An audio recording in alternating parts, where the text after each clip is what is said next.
Monday through Thursday, and there you will get opinion, analysis, debate, and I'll cover stories that nobody else dares to touch. And then for the last 15 minutes, talking pints. We're over a drink.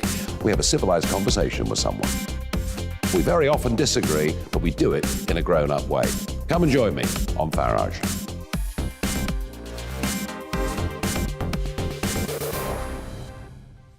I'm Colin Brazier. I've reported from more than 70 countries around the world, covered wars from Afghanistan to Iraq, from Lebanon to the Balkans. I'm trying to bring that experience, that feel for events, to the studio. And something else. I'm ready to give an opinion. Today's stories with a spark. Brazier from 8 p.m. weekdays on GB News.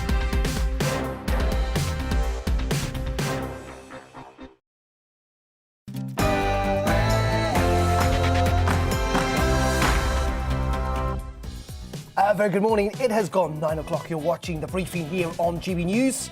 I'm Darren McCaffrey, standing in from Tom Harwood, who's having a very well-deserved break. Coming up in the next half hour, we'll be discussing that new coronavirus variant. What could it mean for travel and indeed for our Christmas in the weeks to come?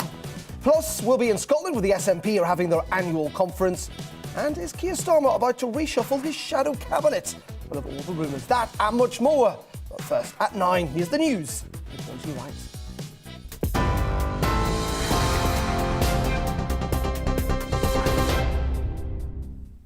Good morning, I'm Rosie Wright. Let's get you up to date at 9 o'clock.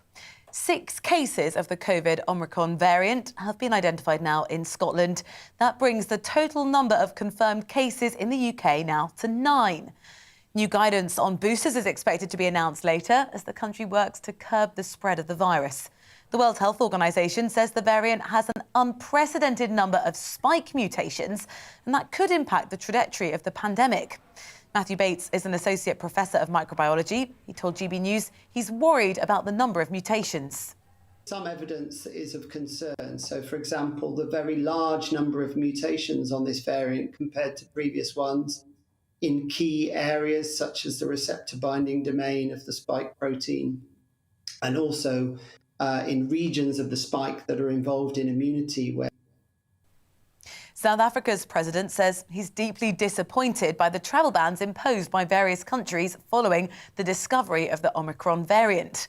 The UK, EU and the US were quick to impose restrictions, which Cyril Ramaphosa describes as unjustified. Well, currently, the Cardiff and Munster rugby teams are currently stranded in South Africa, isolating after squad members tested positive for coronavirus.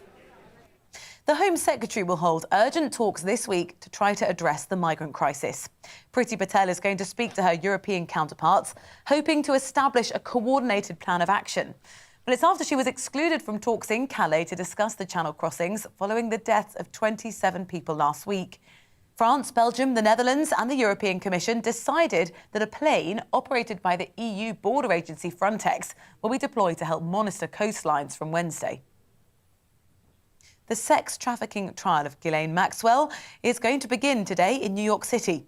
The British socialite denies recruiting teenagers for Jeffrey Epstein to sexually abuse from 1994 to 2004. She's been in a US jail since her arrest in July last year. Court documents suggest that Maxwell will claim the alleged victims may have false or distorted memories. Speaking to GB News, Nigel Cawthorne, author of Gillane Maxwell, The Fall of the World's Most Notorious Socialite, said jury selection is going to be difficult.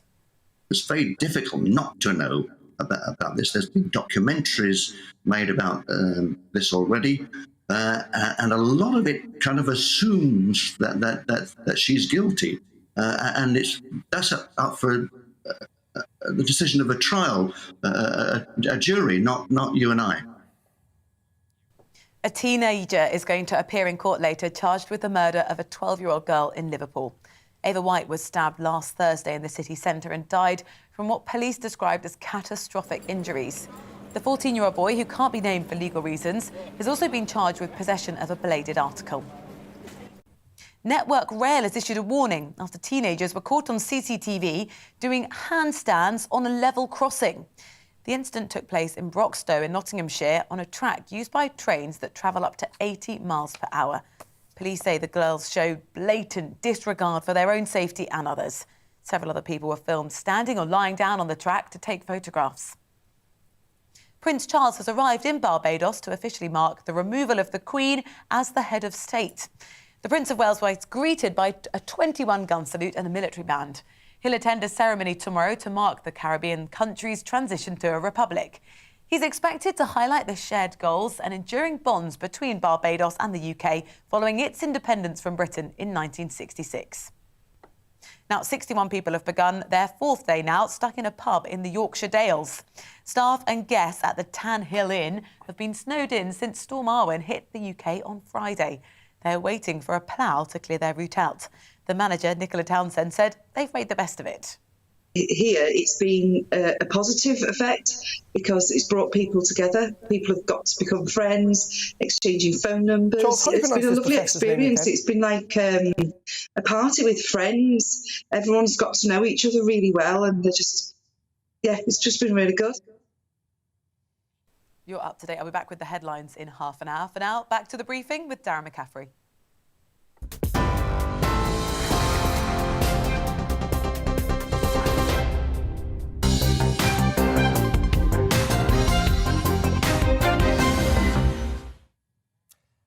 Very good morning. Welcome to the briefing here on GB News. I'm Darren McCaffrey, filling in for Tom Harwood. Coming up on today's programme, we'll look at the very latest on that coronavirus variant. What difficulties could it cause us in the run-up to Christmas? How should the government react? And are we looking ahead now to a new booster campaign? Also, we'll have the latest on Keir Starmer's rumoured shadow cabinet reshuffle. Is he about to demote his shadow Home Secretary, among others? And we'll also be going to the SNP conference where Nicola Sturgeon's due to speak later on this morning. The SNP suggesting they're going to table a motion to censure Boris Johnson. That and much more coming up. But first, let's start with the very latest on the coronavirus crisis, and that is that every adult in Britain is now expected to be offered a third COVID jab within weeks as concerns grow over the Omicron variant. The vaccines watchdog will today approve third doses for the over 18s in an effort to speed up the booster rollout. New restrictions will also be introduced, including mandatory face masks in shops and new rules on self-isolation starting from 4 a.m. tomorrow morning. 3 cases of Omicron have now been confirmed in England, with a further 6 identified in Scotland, according to an announcement by Public Health Scotland earlier on this morning.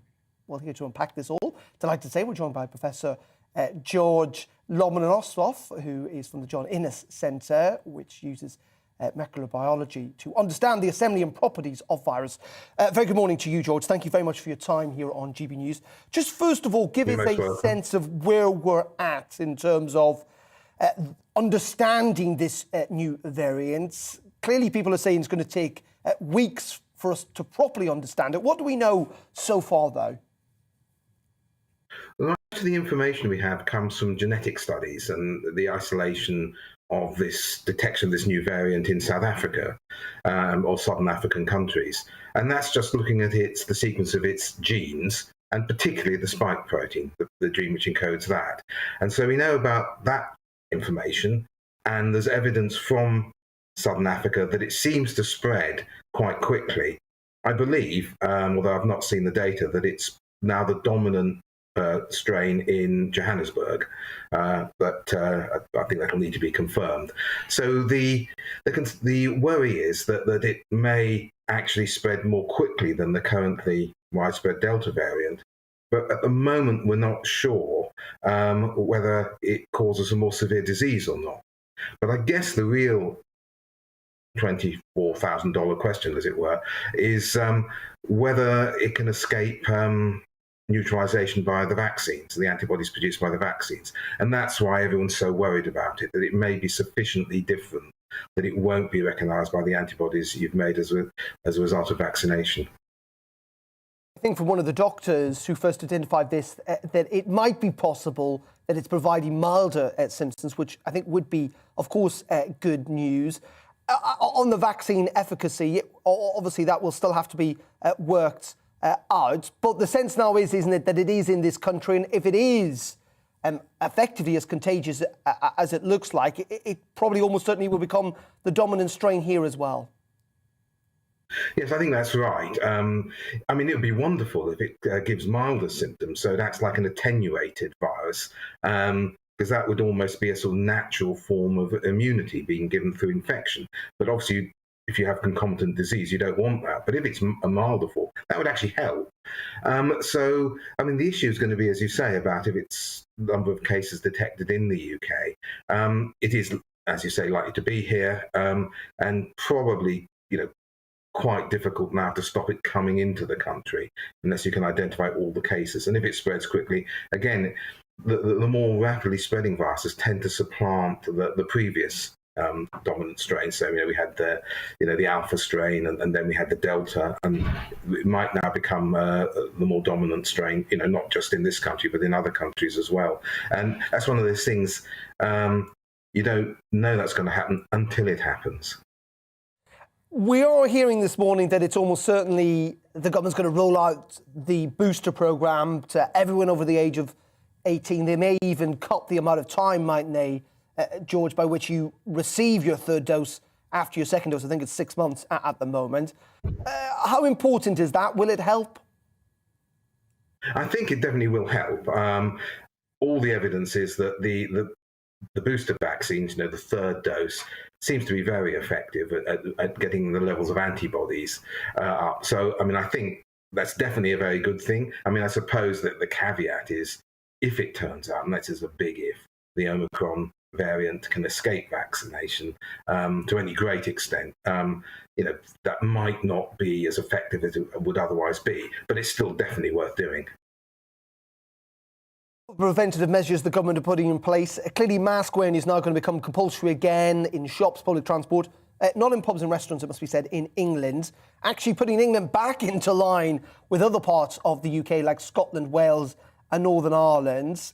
It's also going to, I think, apply to kids in schools and secondary schools as well.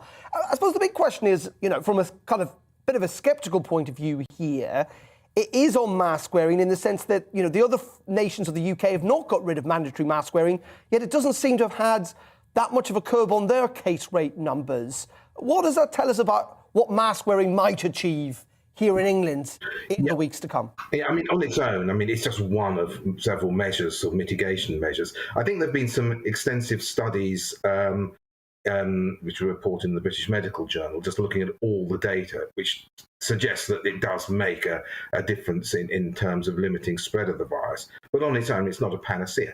Now, obviously, the higher grade mask you wear, the better at preventing spread it is. But some of those are simply not practical for everyday use. And so it is one of the additional measures you can take, rather like washing your hands and making sure surfaces are clean. Any one of those on their own is not going to totally eliminate the spread, but they all help a bit towards at least slowing the rate of spread, I think. Really appreciate your thoughts and your time this morning. Thank you very much, and your expertise joining us there this morning from the John Innes Centre.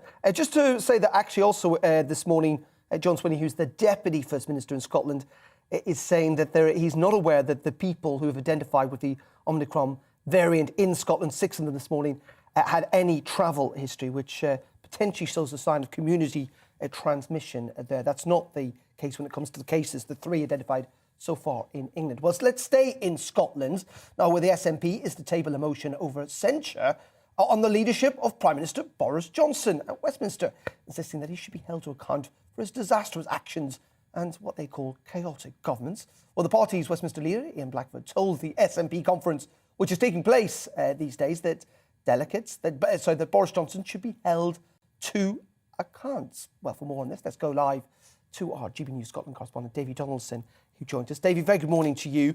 Just before we get on to the SNP conference and what we're going to hear from Nicola Sturgeon a little later, just bring us up to date on what you're hearing in regards to the latest on the virus there in Scotland, with these 6 new cases identified this morning.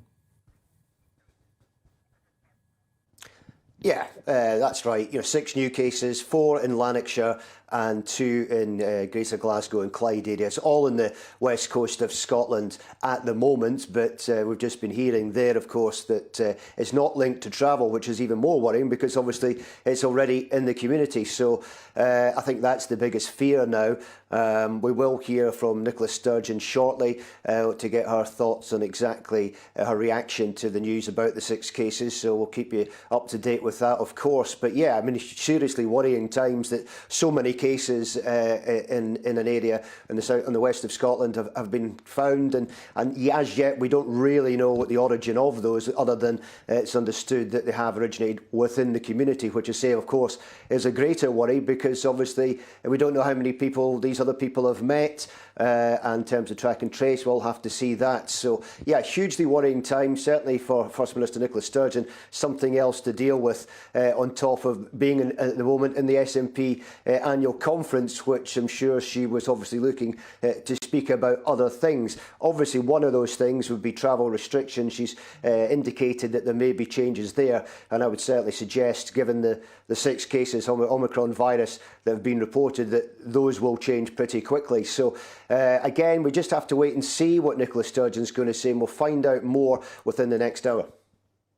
Yeah, indeed, and it is true to say, Davey, isn't it, that actually she's taken a much more cautious approach generally in this pandemic than the UK government has, than Boris Johnson has. And as you say, she's not ruling out the imposition of further restrictions. No, I think, I mean, she came out yesterday and said, willing people to try and stick to the restrictions in order to enjoy the festive season. That, again, may change, of course, but given the latest developments. But yeah, she was encouraging people to stick to the guidelines, stick to the taking lateral flow tests, etc., so that the festive season can remain untroubled for everyone and they can enjoy it. But I just get the feeling with the latest news that's come in, and we don't know how that's going to impact. I mean, that could have more numbers as time goes on. So it's definitely just a watching brief at the moment. As I say, we'll hear from Nicola Sturgeon, and we'll certainly know more after that. On the politics, because that's what we've got you on to talk about as well. And of course, Nicola Sturgeon is making that speech. What is this censure of vote of confidence in Boris Johnson leadership? Sounds like a good old political stunt to me. Yeah, I think so. I mean, I spoke about this earlier, and I have to say, Ian Blackford came out and saying this. I mean, in reality, it has no real meaning other than the SNP coming out and making a statement. Other than that, the Conservatives have the majority in Westminster. So other than making a statement, I'm not really sure what the SNP hope to achieve. I suppose it's a chance to have a go at Boris Johnson, chance to have a pop at the Prime Minister. Other than that, I don't really see what it's going to achieve, and certainly given the majority that the Conservatives have, it certainly holds no real power. OK, David Johnson, as always, thank you very much indeed for your time, and we'll have coverage of Nicola Sturgeon's speech when it happens a little bit later this morning here on GB News. Now let's move to Westminster politics, because it's reported that Sir Keir Starmer is going to reshuffle his shadow cabinet after calls were raised for him to demote poor performers. This rumoured reshuffle was discussed by senior Labour staff earlier this month, and is now expected to be implemented sometime before Christmas. Labour's leaders' reshuffle may take advantage, it must be said, arguably of his strong performance during Prime Minister's Question Time in recent weeks, which saw him attack the Prime Minister on the matters, of course, of government corruption. Angela Rayner is making a speech about that later on today, personal care caps, and his somewhat bumbling public speeches of recent times. Well, let's get more on this. Let's speak to Stephen Pound, former Labour MP for Ealing North, and joins us. Good morning to you, Stephen. You've seen a few reshuffles in your time, haven't you? There is a sense, though, that Keir needs to shake up his team, isn't there? I don't know. I mean, to be honest, it's a permanent running soap opera. Who's up, who's down, who's in, who's out. And there's one thing that absolutely guarantees to concentrate the mind. It's, are you ready for the chop? It's like nothing concentrates the mind like the shadow of the gallows. And but what's happening is that Keir has had a pretty good time. We're up in the polls today again, 38 to 36. We've got the Bexley and Old Sidcup by-election coming up. It's going to be interesting. But I think what's happening is it's not so much that the present team is underperforming. It's just that our people, Yvette Cooper being the obvious person, and also people like Wes Streeting and many other people, Conor McGinn, and that who really do need to be on the front bench. Peter Kyle is another example. We've got, rather embarrassingly for the Labour Party, we've actually got a fair bit of talent on the front benches. I mean, obviously, the collective intelligence went up as soon as I left. But, you have got some people there. I think Yvette is the obvious, but Yvette Cooper is absolutely brilliant in virtually every aspect. Nick Thomas Simmons is the present Shadow Home Secretary. Very good guy. He's written some brilliant books. If I was him, though, I'd be a little bit worried about somebody coming up behind him with the old dagger from the whip's office, because I think Yvette will be very well placed. But, ultimately, a lot of this is froth. Occasionally, you'll get a massive reshuffle. It'll change the weather, like Macmillan's Night of the Long Knives. But mostly, it's a constant process of who's in, who's out. And it keeps you on your toes, I have to say, but it does give you a little bit of that sort of agony in the start, a little bit of acid and anxiety when you think, hello, they're looking a bit happy. Why are they happy? But just wait and see. A lot of it's froth and fancy, but there probably will be a reshuffle. Yeah, but there is a sense. I know you say Labour's got lots of talent, and it sure has, like all political parties. But at the same time, there's a sense that Thomas Simmons is not doing that well at Home Affairs. He's not landing the punches on Priti Patel, who's, it must be said, in a pretty difficult situation with the migration crisis in the English Channel, and that Kate Green's not doing that good a job at education. That you need someone who's going to be punchier in many regards. You talk about Yvette Cooper, a senior figure, potentially coming in that Shadow Home Affairs brief. Well, watch out for people like Wes Streeting and Peter Kyle, who could possibly be coming in for education. I mean, there are some pretty good people. But look, the thing with Nick, it's an interesting point. It's very, very hard to land punches on somebody like, Priti Patel at the present time, when it's actually front bench stuff. It's the leader of the party that's landing the punches on her because of the immigration catastrophe and the absolute, blood-curdling nightmare of what's happening in the Channel at the moment. And it's also the Home Office, as you know, it's the graveyard of political ambition. It's the one place that many go in and very few of them come out with their heads held high. And it's a very, very difficult one. I think that it may be some sort of collaborative working where Yvette comes in and Nick has another job. I don't know. Politicians hate going to other jobs because you usually end up like Dominic Raab, where you get given a dog biscuit. In effect, you've got the tin tack, but we're going to give you this, little job, and occasionally you get to use chevening. It's downright embarrassing. You're either in or you're out in politics. But Nick is far too talented a politician to be sent out to pasture in the backbenches. There is, though, a sense, Stephen, that you're right. Keir Starmer's had a pretty good couple of months. Clearly, he has landed some blows with the corruption allegations against the government. He's done pretty well at PMQ. Seems to be far more comfortable in doing that than he was before. But, Labour neck and neck in the polls. Given what's happened, many would suggest they should be 10 points ahead at this stage if there's any real chance of them winning the next election. Well, realistically, of course we can. I mean, what's interesting is we've got 3 by-elections coming up, or 2 by-elections, because obviously we won't be contesting the late Sir David Amos's constituency in Southend. But we've also got today the launch of this sort of Integrity and Ethics Commission proposal. I mean, the big scandal in politics. I mean, David Cameron was absolutely spot on 10 years ago when he said the next big scandal in politics is going to be lobbying.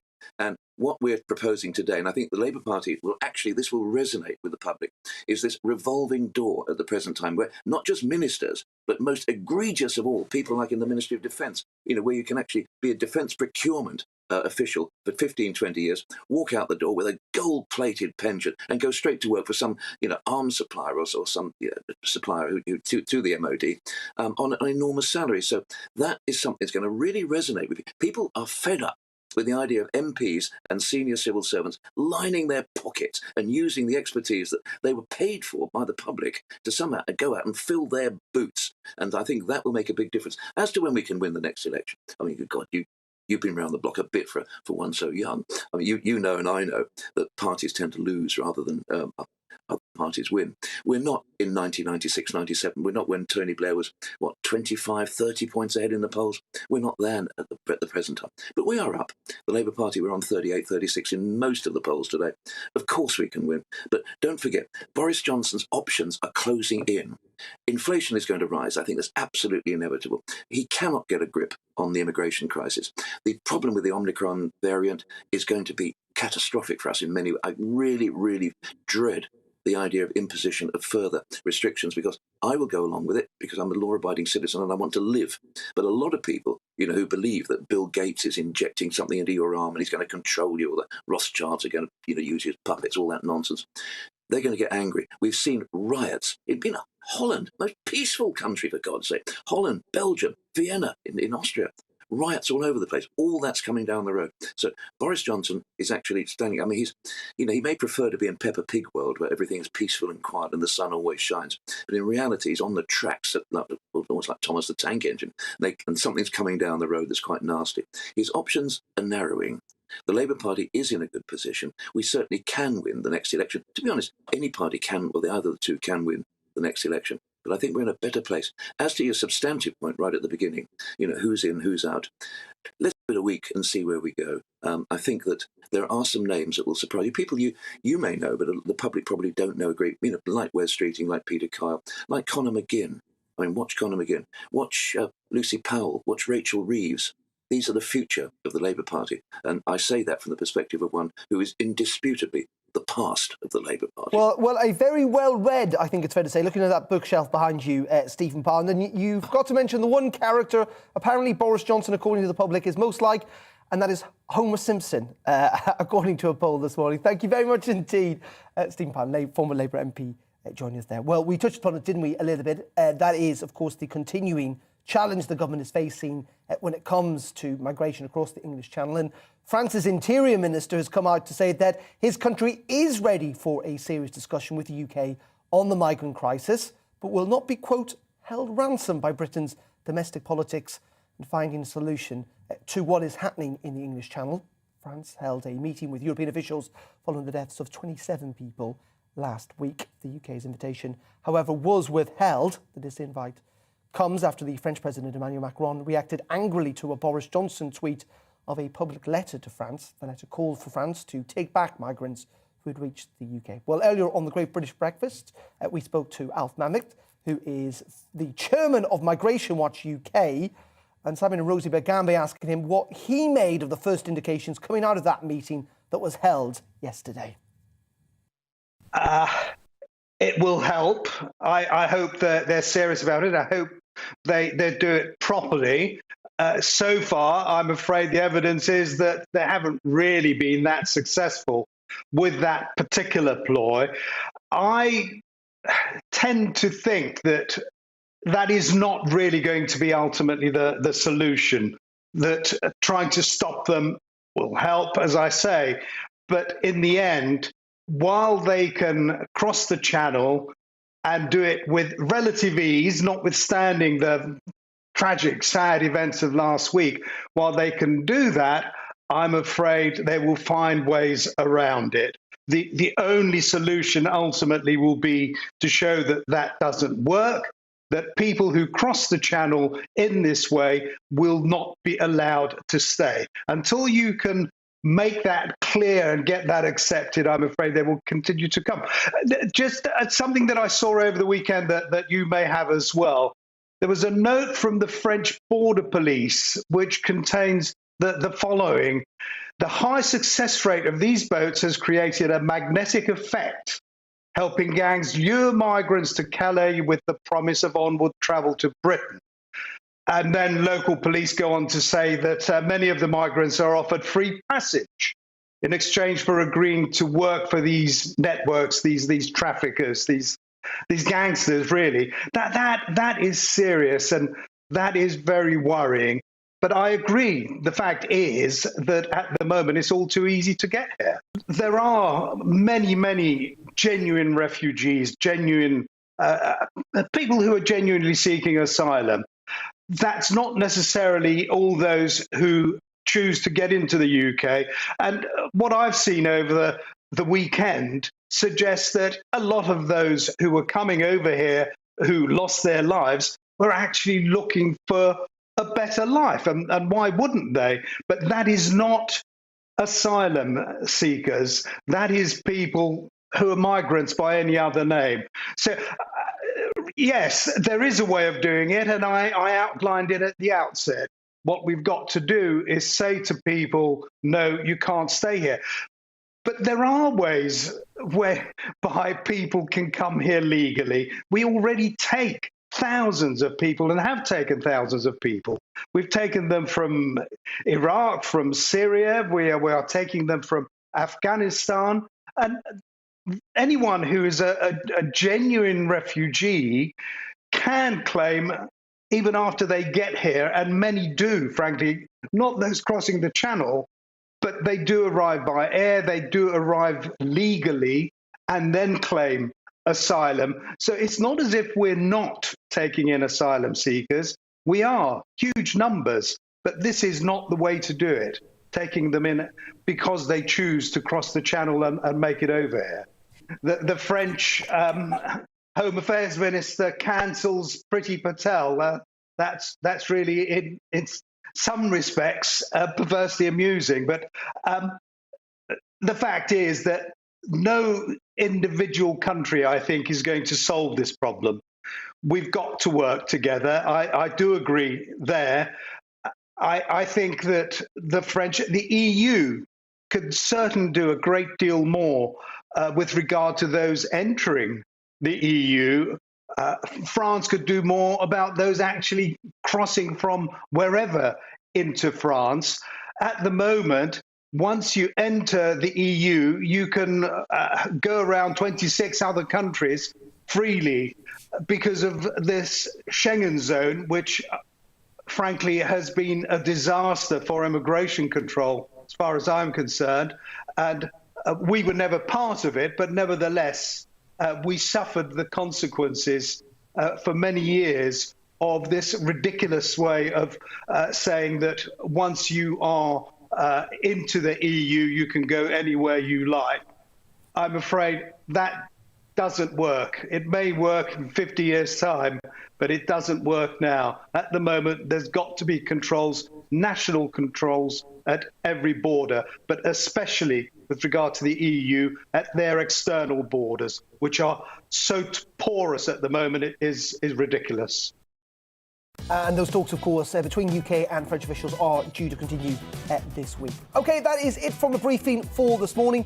Gloria, of course, back at 12. I'm going to be here at 3 as well. But also, I'm going to pop up in just a few minutes because next it is To The Point with me and Nancy Moroki. Do not miss that in just a couple of minutes. But first, let's get you up to date with the very latest weather. It's time to remind ourselves there's always another winter. Canary Islands sponsors the weather. Well, let's have a look at the weather. The UK is looking frosty and icy this morning with bright skies giving way to rain from the northwests. The southwest of England will end the morning on a dry but fairly cloudy and cold note, and winds will be much lighter than over the weekend. The southeast will be fine with plenty of dry and bright weather around. Here too, with temperatures continue to struggle after that frosty start. Let's go to South Wales, apart from a little patchy drizzle in the northwest. Most of Wales will be dry, and across southern areas there'll be a few bright spells even. In the Midlands, it's a similar setup. Likely there'll be a fair amount of cloud around and it'll be chilly. It'll stay dry and the sunshine should appear at times as we move through the day. In the northeast, after an icy start, the middle of the day promises to be dry with occasional glimmers of brightness here, although any sunshine will be there, but it's not going to lift those temperatures. In Scotland, it's going to be another day shrouded in thick cloud with more of a breeze blowing. There'll be some rain later, although Edinburgh and other areas in the southeast should escape most of that. And for Northern Ireland, it will be grey this lunchtime with the odd spot of drizzle. As in Scotland, though, a bit of a temperature recovery will be underway. Through the afternoon and evening, it'll be damp and breezy. That area will spread from the southeast, although a frost will return across southern England. And that's how the day is shaping up with your weather. We'll have more in 30 minutes. Canary Islands sponsors the weather.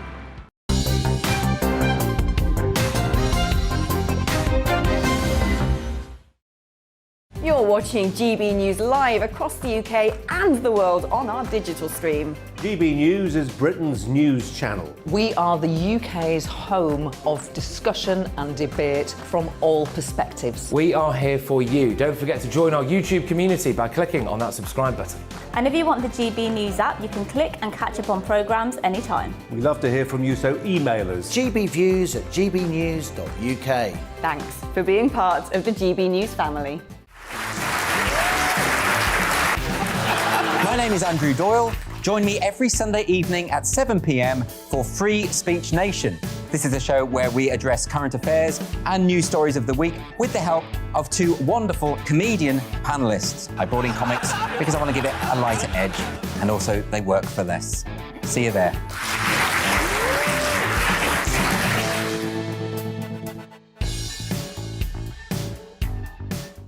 Join my show Farage, 7 p.m. till 8 p.m. Monday through Thursday, and there you will get opinion, analysis, debate, and I'll cover stories that nobody else dares to touch. And then for the last 15 minutes, talking pints. We're over a drink. We have a civilized conversation with someone. We very often disagree, but we do it in a grown-up way. Come and join me on Farage.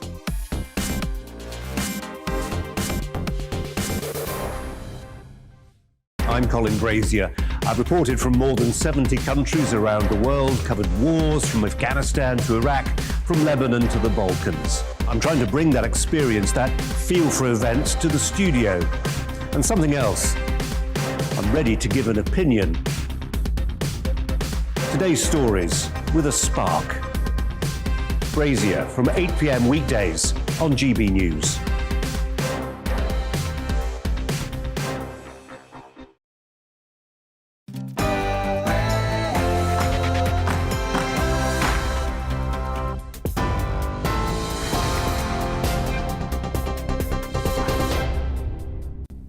Good morning, I'm Rosie Wright. Let's get you up to date.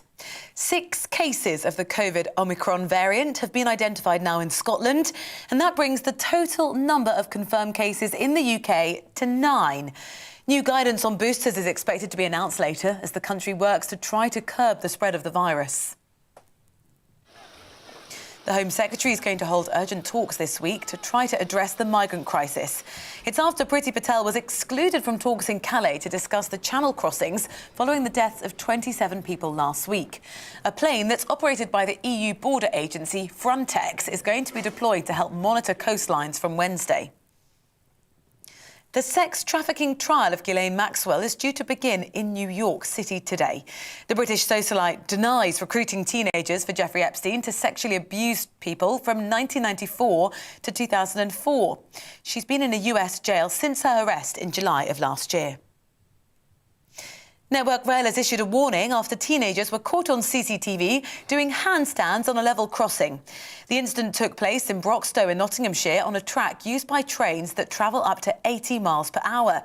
Police say these people showed a blatant disregard for their own safety and others. Prince Charles has arrived in Barbados, where the Queen is being removed formally as head of state. He was greeted by a 21-gun salute and a military band. A ceremony is going to be held tomorrow to mark the Caribbean country's transition to a republic. You are up to date. I'll have more on those stories for you at 10 o'clock. But now to the point with Darren and with Mercy.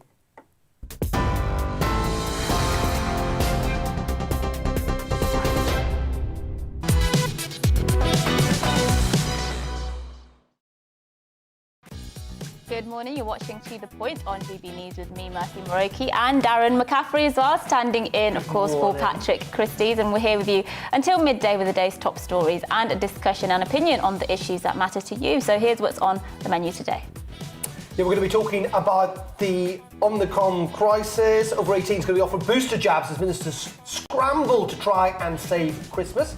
But the doctor in South Africa who first discovered this new variant says the effects are extremely mild. Are we potentially overreacting? We'll be discussing that. And British socialite Ghislaine Maxwell is due to go on trial today in New York City on sex trafficking and other charges. We'll be bringing you up to speed on the case and what we can expect from today's proceedings. Also on the show, we're going to hear from a British soldier attempting to row across the Atlantic by himself, crossing 4,500 miles from Portugal to Miami. Yes, we've got... Glad he's doing that rather than me. Yes, it's going to be very interesting to see that. Fascinating. I believe he'd be the first one to actually do that by himself. We've got all of that coming up and much more, of course, across the programme. And you can get in touch with your views, as usual, on our email gbviews@gbnews.uk there on the screen.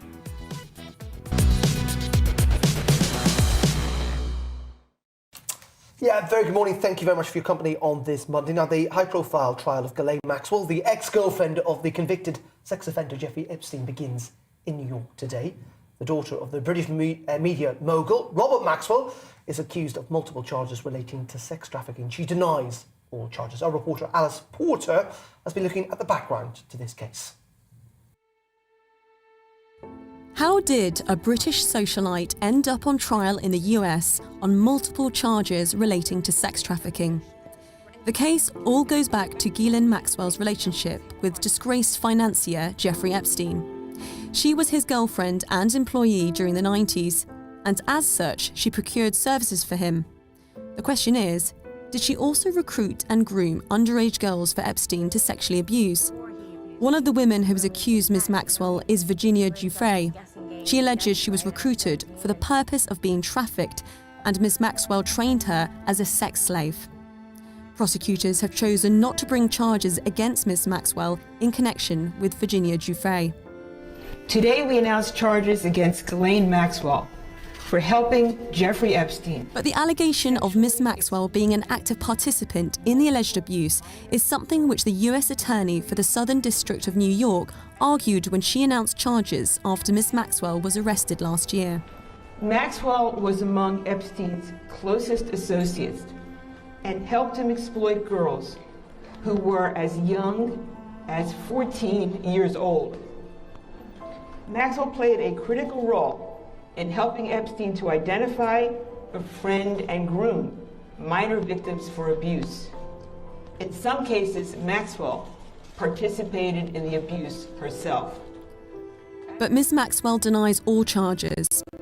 Her family argue that prosecutors only targeted her as a substitute for Epstein after the government failed to prevent his suicide in prison while awaiting trial on sex trafficking charges in 2019. She was only charged after the government allowed a dreadful man to die in their custody. One lead investigator admitted Gillenne was never the subject of their investigation. In fact, not a single accuser ever mentioned her name in police reports. The prosecutors are praying the jury will overlook these facts at her trial. The case comes after a judge said Prince Andrew could also face a trial next year in the US over alleged sexual abuse. Virginia Giuffre filed a lawsuit against Prince Andrew in August, accusing him of sexually abusing her when she was 17, including at Ghislaine Maxwell's home in London. Before he abused me, when we just met, Gillette does this guessing game and he guessed right. I was 17 and he compared me to his daughters, saying, "Oh, my daughters are a few years younger than you." The Duke of York has not been charged with any crimes and denies the accusations. The notoriety surrounding the case has left the Maxwell family arguing that Ghislaine Maxwell will not be granted a fair trial. The judge has personally questioned over 200 potential jurors about what they have heard about Ms. Maxwell and Epstein.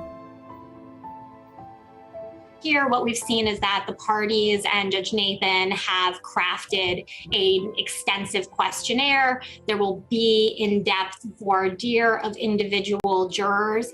And I think that will enable the parties and the judge to feel confident that once there is a jury impaneled, that it is a panel that can be fair and impartial and that can put aside whatever it is that they've already heard about the case and any other biases. Ms. Maxwell's trial is expected to last for 6 weeks, and opening arguments begin today. If she's found guilty, she faces 80 years in prison. Alice Porter, GB News. It's going to be a fascinating case, this, isn't it?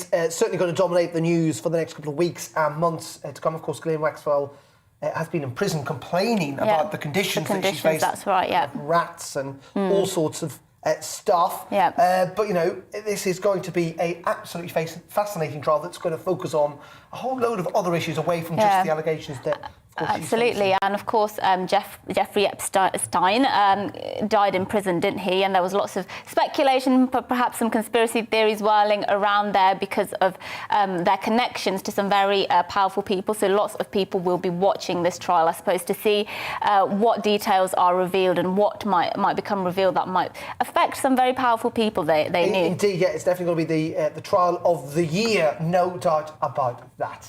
Yes.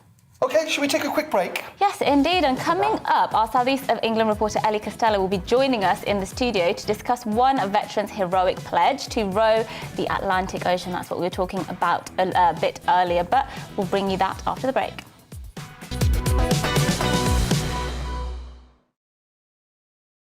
You're watching GB News live across the UK and the world on our digital stream. GB News is Britain's news channel. We are the UK's home of discussion and debate from all perspectives. We are here for you. Don't forget to join our YouTube community by clicking on that subscribe button.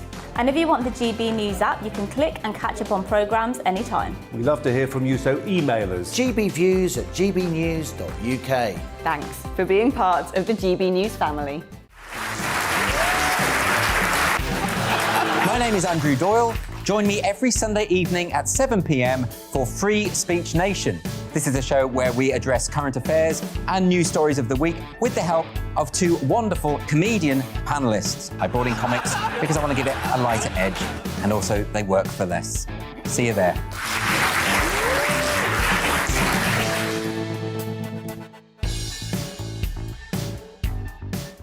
Join my show Farage, 7 p.m. till 8 p.m. Monday through Thursday, and there you will get opinion, analysis, debate, and I'll cover stories that nobody else dares to touch. And then for the last 15 minutes, talking pints. We're over a drink. We have a civilized conversation with someone. We very often disagree, but we do it in a grown-up way. Come and join me on Farage.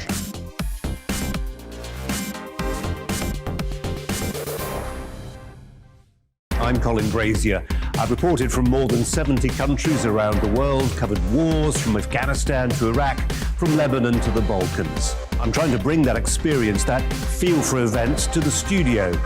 And something else, I'm ready to give an opinion.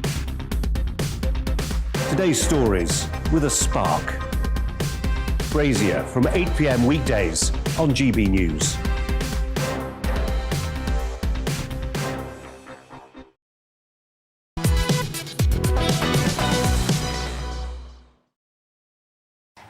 Now, a British soldier is trying to do something that has never been done before. He's hoping to row across the Atlantic by himself, crossing 4,500 miles from Portugal to Miami. Absolute madness, if you ask me. But our reporter, Southeast reporter, Ellie Costello, spoke to Jack Job is his name, before he sets off on his challenge to Portugal and joins us now. Good afternoon to you. Afternoon, good morning. Feels like the afternoon. Anyway, Darren. It's Monday, you try and get through it as quickly as possible. So this is extraordinary. No one has ever done this before. As I say, it sounds like utter madness, but quite a feat. Yeah, it hasn't been done before, probably for good reason. Let's not tell Jack, but it's absolutely crazy. 4,500 miles. And you just have to break it down, I think, to realise how crazy this is. It's just a rowing boat, a 7-foot rowing boat. Jack, who's been training for about 6 months, and 2 oars. That's all it is. There's no power there. It's just him and his oars. And he'll be going for about 90 days, 4 hours on the oars and then 1 hour off for the best part of 3 months. It's absolutely crazy. So he's in Portugal now. He's hoping to set off any minute. As long as the wind is behind him, he'll be ready to go. So I did speak to him in Portugal, and I started by saying, how are people reacting when you tell them about this crazy adventure? Like, you're nuts.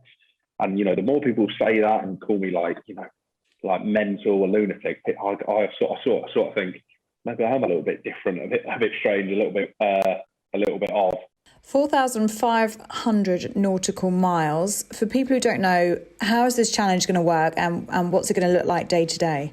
15 hours of rowing a day. So my day will typically start at about half 4 in the morning. I'll wake up, have something to eat. Just think of a pot noodle. That's what it's like. Dehydrated food. So you add water, and then I'll get on the oars, 3 hours on, an hour off. And then when it gets to midnight, I'll come off the oars for 5 hours, 4 hours rest, and then back on, and I'll repeat this for 90 days, and I'll do everything on that boat: pee into a bottle and into a bucket, no creature comforts. I'll have to get off the boat at times, to clean the bottom of it, to make sure it's so as efficient as it can be. I have 2 satellite phones as well, so I will be able to speak to people. So would you say you're in the best physical and mental shape that you could be right now? Yes, definitely. I've been training hard for this, and I feel ready. The time is now. I've been talking about rowing an ocean for long enough. It's time to go out and perform and go out and smash this world record. What do you think will be the biggest challenge for you? Good question. I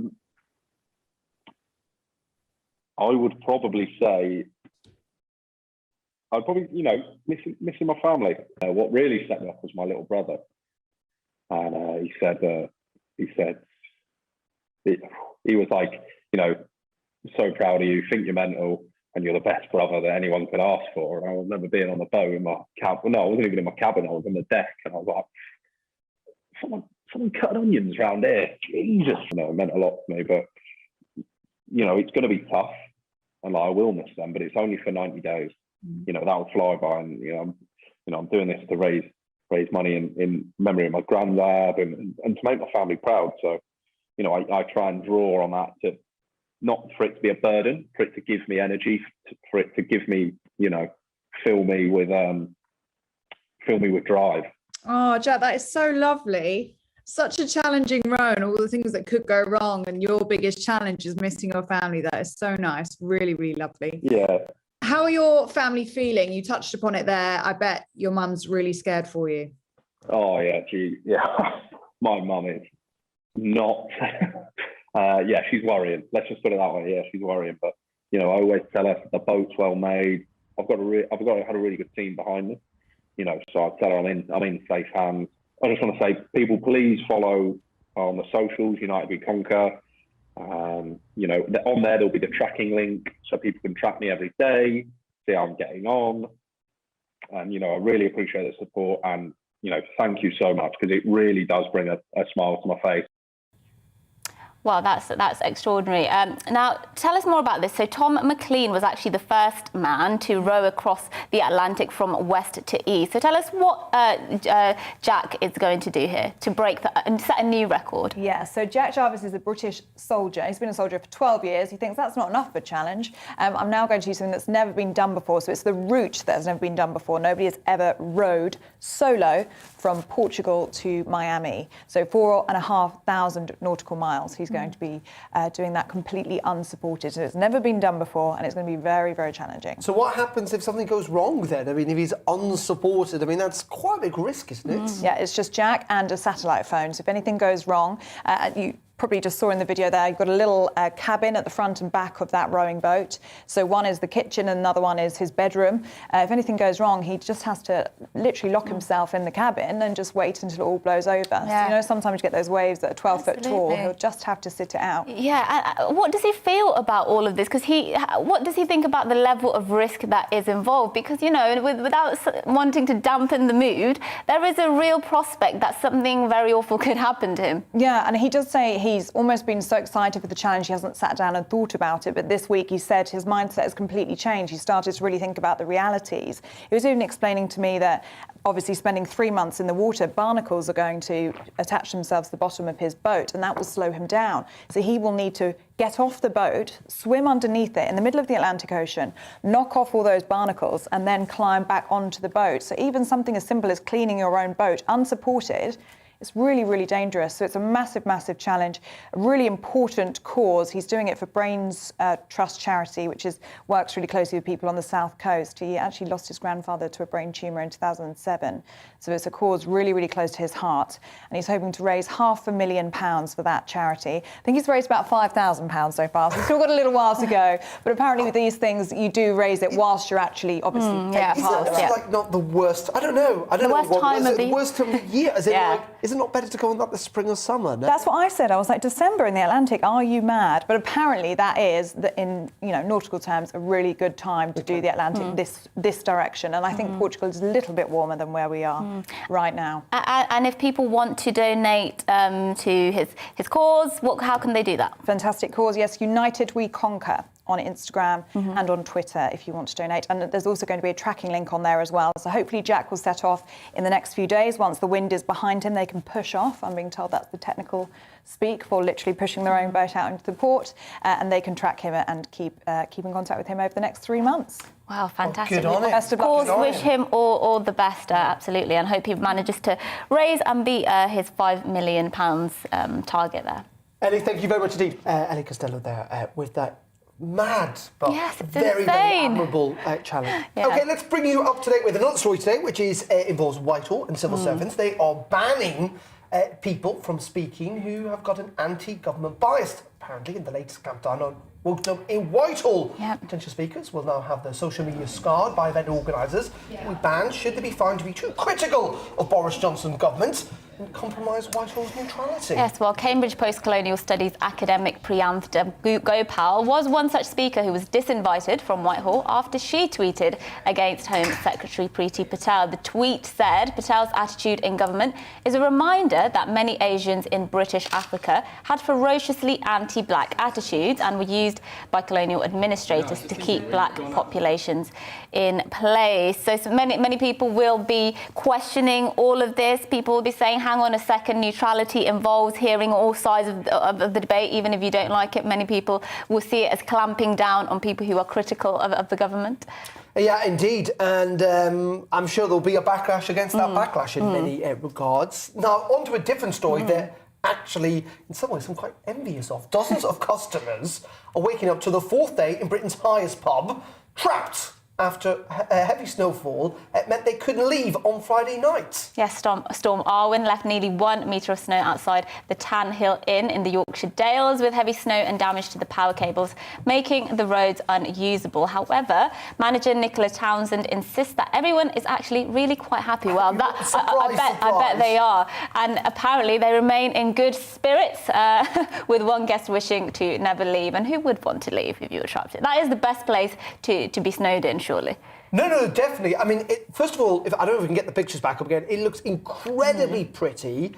I know it's only the early December, but I do love a little bit of snow. And as you say, they are trapped in this hotel. I'm sure they'll be very well fed and very well watered. They're probably pretty cosy. They'll get a ply up there sometime. Bit of pub grub.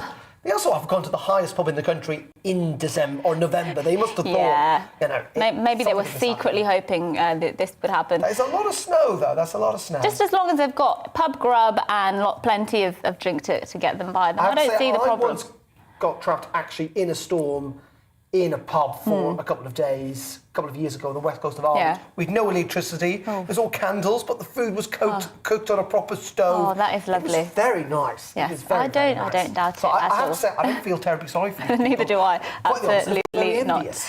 Well, keep all your thoughts coming in to us on GB Views at gbnews.uk. We'll be reading those out very shortly, and we'll be back after a short break for today's top story. So stay with us for that. But first, the weather. It's time to remind ourselves there's always another winter. Canary Islands sponsors the weather. Well, looking ahead to today's weather, and the UK is looking frosty and icy this morning with bright skies giving way to rain from the northwest. Let's take a look at the details. Southwest of England will end the morning on a dry but fairly cloudy and cold note, and winds will be much lighter over the weekend, while the southeast will be fine with plenty of dry and bright weather around, although here too temperatures will continue to struggle after the frosty start. Apart from a little patchy drizzle in the northwest, most of Wales will be dry, and across southern areas there'll be a few bright spells. In the Midlands, a similar setup is likely. There'll be a fair amount of cloud around and it'll be chilly, but it will start dry and some hazy sunshine should appear at times. After the icy start across the northeast of England, the middle of the day promises to be dry with some occasional glimmers of brightness here, although any sunshine will do little to lift the temperature. Up in Scotland, that will be generally be shrouded with thicker cloud with more of a breeze blowing. There'll be some rain, although Edinburgh and other areas in the southeast should escape much of that. For Northern Ireland, lunchtime will arrive on a grey note with the odd spot of drizzle. As in Scotland, though, a bit of temperature recovery will be underway. Through the afternoon and evening, damp and breezy weather will spread southeast, although a frost will return across southern England. That's how the weather is shaping up for the rest of the day. Canary Islands sponsors the weather.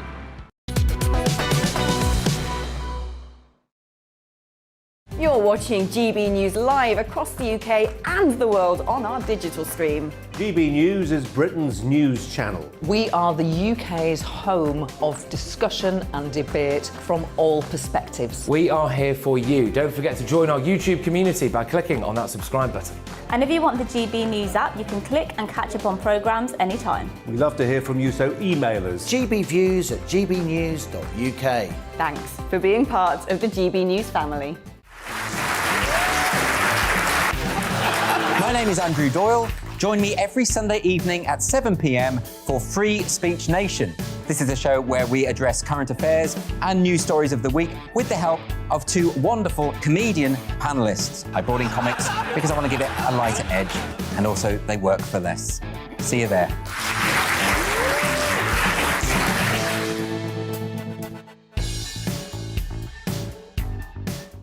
Join my show Farage, 7 p.m. till 8 p.m. Monday through Thursday, and there you will get opinion, analysis, debate, and I'll cover stories that nobody else dares to touch.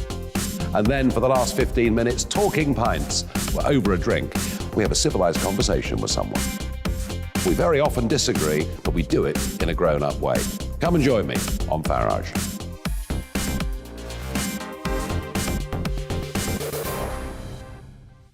I'm Colin Brazier. I've reported from more than 70 countries around the world, covered wars from Afghanistan to Iraq, from Lebanon to the Balkans. I'm trying to bring that experience, that feel for events, to the studio. And something else. I'm ready to give an opinion. Today's stories with a spark. Brazier from 8 p.m. weekdays on GB News.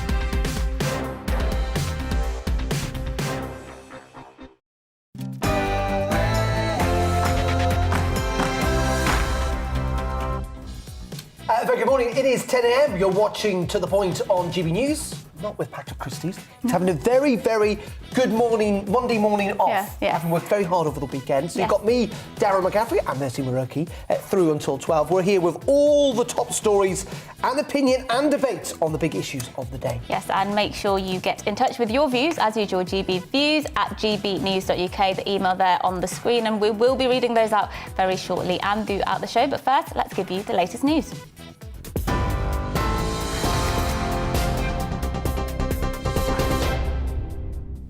Good morning, I'm Rosie Wright. Let's get you up to date at 10 o'clock. 6 cases of the COVID Omicron variant have now been identified in Scotland. That brings the total number in the UK now to 9. New guidance on booster jabs is expected to be announced later as the country tries to curb the spread of the virus. The World Health Organization says the variant has an unprecedented number of spike mutations, which could impact the trajectory of the pandemic. Scientists say the effectiveness of vaccines could be put at risk.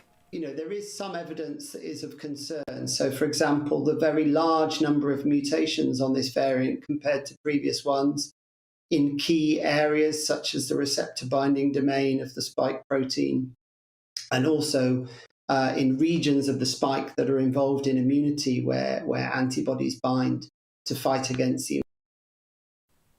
South Africa's president says he's deeply disappointed by the travel bans that have been imposed by various countries following the discovery of the Omicron variant. The UK, the US, the EU were all quick to impose restrictions, which Cyril Ramaphosa describes as unjustified. Currently, the Cardiff and Munster rugby teams are currently stranded in South Africa, isolating after some of the squad members tested positive for COVID-19. The Home Secretary, Priti Patel, is going to hold urgent talks this week to try to address the migrant crisis. It's after she was excluded from talks in Calais to discuss the Channel crossings following the deaths of 27 people last week. A plane that is operated by the EU border agency Frontex is going to be deployed to try to help monitor coastlines from Wednesday. Alf Mehmet, chairman of Migration Watch, told GB News solving the problem is going to take real collaboration. No individual country, I think, is going to solve this problem.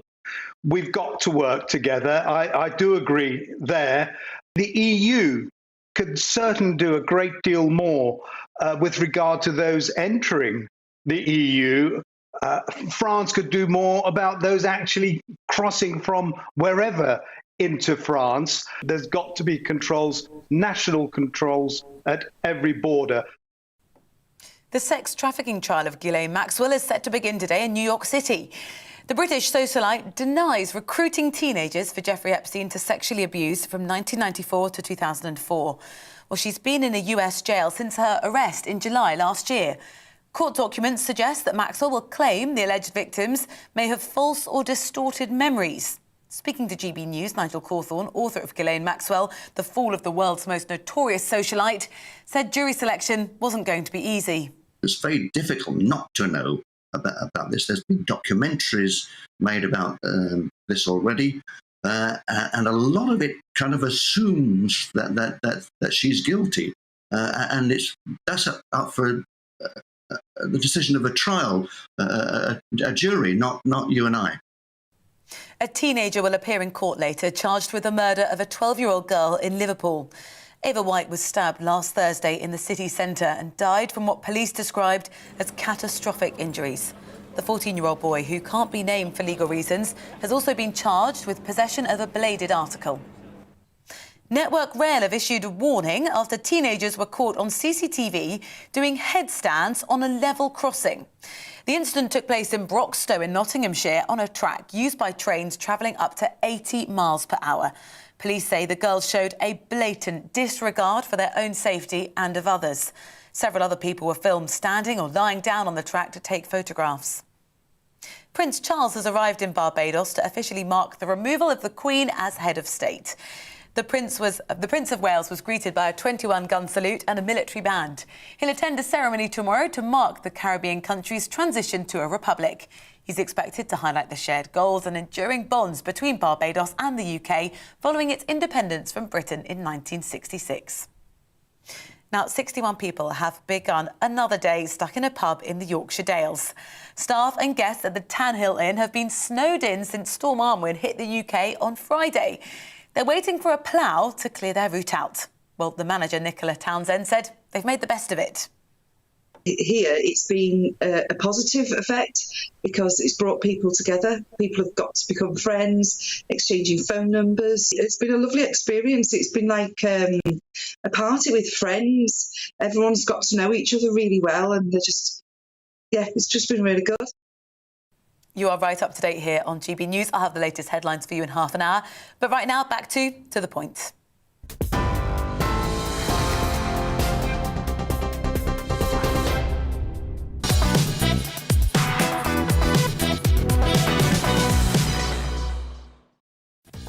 Good morning, you're watching To The Point with GB News and me, Darren McCaffrey, Mercy Morocco. We're with you through until 12 o'clock with the day's biggest stories. Lots of discussion about the issues you care about. Here is what's coming up over the next hour. Yes, a new COVID variant named Omicron has emerged. All over 18s are now set to be offered booster jabs as ministers scramble to save Christmas. But as the doctor in South Africa who first discovered Omicron says, the effects are extremely mild. So are we in danger of overreacting? Well, we'll be bringing you the very latest with virologist Dr. Chris Smith. British socialite Gillane Maxwell is due to go on trial in New York City later on today on sex trafficking and other charges. It's been dubbed the trial of the century after she and her alleged associate Jeffrey Epstein of course, evaded a trial after committing suicide in 2019. We'll be covering the background to the case and what to expect as that trial gets underway. Yes, and France has rejected Prime Minister Boris Johnson's call for an agreement to return migrants crossing the Channel, accusing the Prime Minister of exploiting the crisis for political purposes. But it's not just the English Channel experiencing these crossings. Over the weekend, hundreds of people were rescued by the Italian Coast Guards 50 miles from Calabria's coast. We'll be going live in Rome very shortly to get more on this. And as always, we want to hear what you've got to say about all these stories and more. You can get in touch. As always, whatever view you've got at gbviews@gbnews.uk. We'll get into those later on in the programme. Really keen to hear what you've got to say. But first, Mercy gives her view on teen murders across the capital.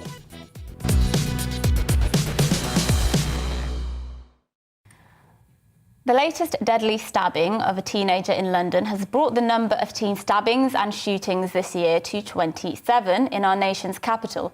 We're now just one fatal stab wound or gunshot away from beating the annual teen homicide record for London set in 2008. No doubt, when I sit in this chair again in 1 week's time, another teen body will lay in a London morgue, taken mercilessly at the hands of, most likely, another young person. Now, stabbings are a UK-wide problem. Just last week, 12-year-old Ava White was stabbed to death in Liverpool as the Christmas lights were switched on. But London has by far the worst teen homicide problem. Sadiq Khan, where are you? In fact, where are any of our politicians when the roads of deprived inner-city areas are paved with the blood of children and young people? They simply don't care. And the reason is clear to see. It's because these young people come from poor communities. It's because they don't vote. And frankly, it's because they're young men. Young, poor men are becoming society's most failed demographic. They're crippled with a sense of no purpose. They feel hopeless. They're brainwashed by the allure of gang life. And they're vilified and abandoned by society. I want Sadiq Khan to remember the names of every single young man dead in London this year under his watch. I want him and Cressida Dick, the head of the Met Police, to lose sleep every night thinking of these names. The names of Anas Mezanar, 17, the first teen stabbed to death in London this year.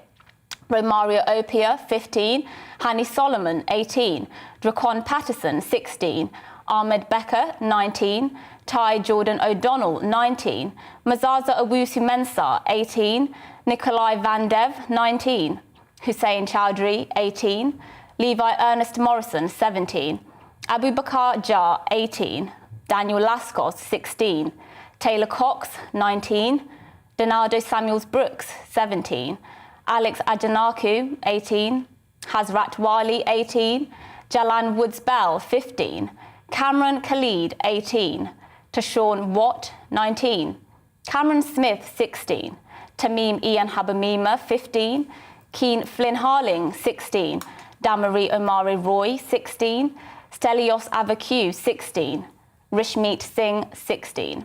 And the youngest two, Faraz Martu and Jermaine Cools, who were only 14 when they were stabbed to death on London streets. These young men might just be names on a briefing to the Mayor of London, to the Met, to the Home Secretary. But they represent immeasurable untold damage to grieving mothers and fathers and already damaged communities. I absolutely don't have the answers. I might have the willpower, but those in charge of running of our society have the real power, the power to address this problem if they really wanted to. They choose to do nothing. How high must this figure climb? Just how many people have to experience this grief? How many children need to get back to school and see an empty chair? How many police officers need to pick up the bodies of children until those in charge stick their heads out of the sand? I might not have the answers, but I'm not elected to have them. It's time we see solutions to this epidemic.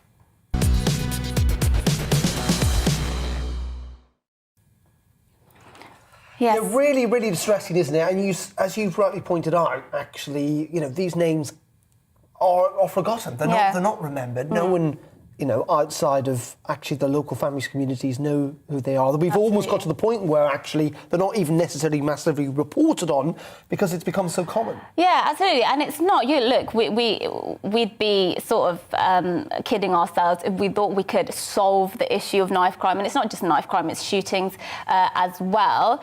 We can't solve that any more than we can solve murder more generally. But the problem for me is that it's the trajectory. It's getting worse. As I mentioned there, we're set in London at least to have a record year for teen homicides. And that is a massive problem. And I don't see the Mayor of London or in fact, the Met Police saying much about it. I know they had some conference, I think, earlier this year to discuss the issue. I don't know, it's not clear how that ended up. And this is deeper than, just trying to prevent people from buying knives. Yeah, absolutely. This goes beyond that superficial kind of what you do. This is kind of long-term investment. And fascinating what you said about how actually young men are kind of becoming the kind of forgotten demographic in our society. Yeah, because I do think, look, I mean, obviously young women, things have happened this year, particularly this year with Sarah Everard, to young women, and young women have been killed, and it's also tragic. This is not a comparison game here. But I do think if it was young teenage girls getting murdered at this rate, by other, young teenage girls, we'd be completely outraged. We'd be saying there's a massive epidemic in terms of, our young girls. We need to do something about it. We need to pump money in it to find out why so many young girls are going around killing each other. And because it's young men, because, men are sort of seen to be, have more violent tendencies, they're more involved in gangs, it's almost like it doesn't matter, or it's expected, it's not news.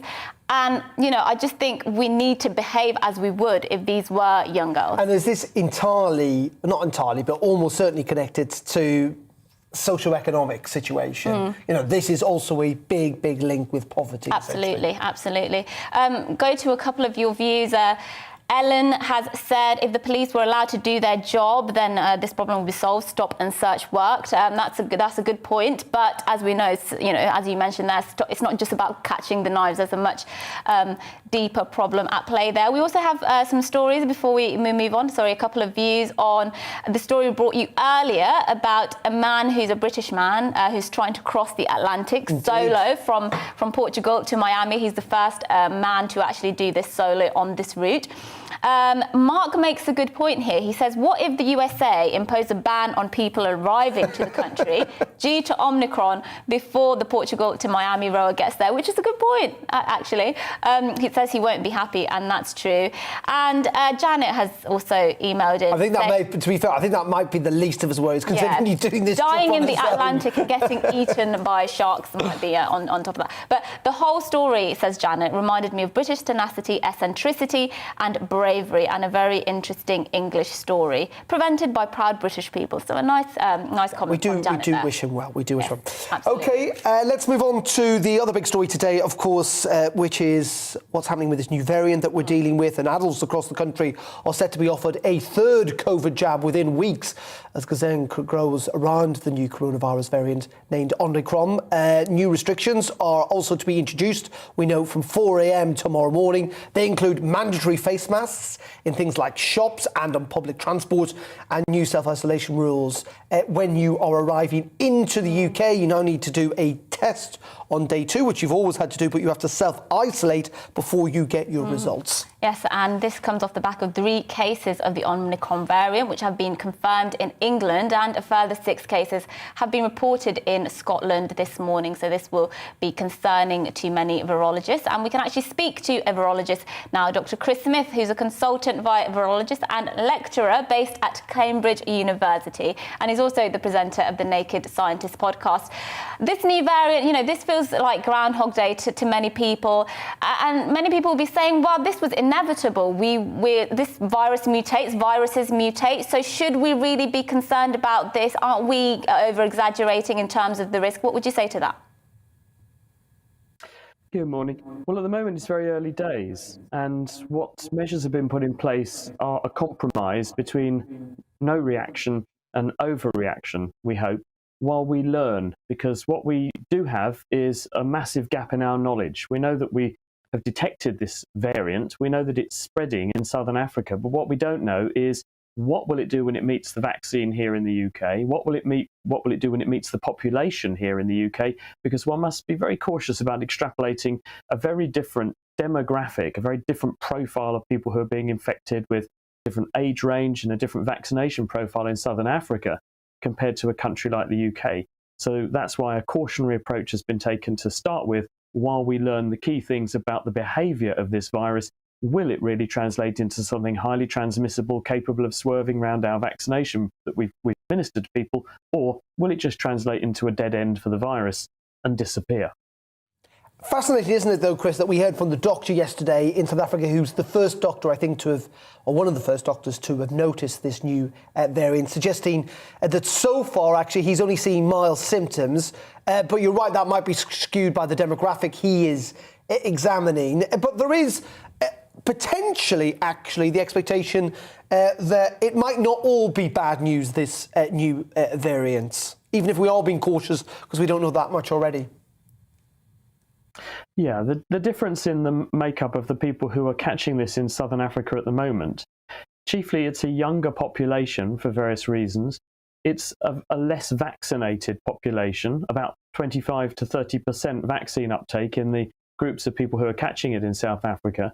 And for those reasons, we don't know what the performance of this variant will be when it gets to the UK in appreciable numbers. We know it's here. We know it's almost certainly spreading here already. It will have arrived with people who've been travelling. And if they detected it at the beginning of November, then that means it was already circulating for quite a while prior to November. Hence, we know that it's almost certainly distributed itself all over the world. That's why researchers and politicians in southern Africa are saying, well, look, these travel bans are just really shooting everybody in the foot and not really achieving very much because this horse has already bolted.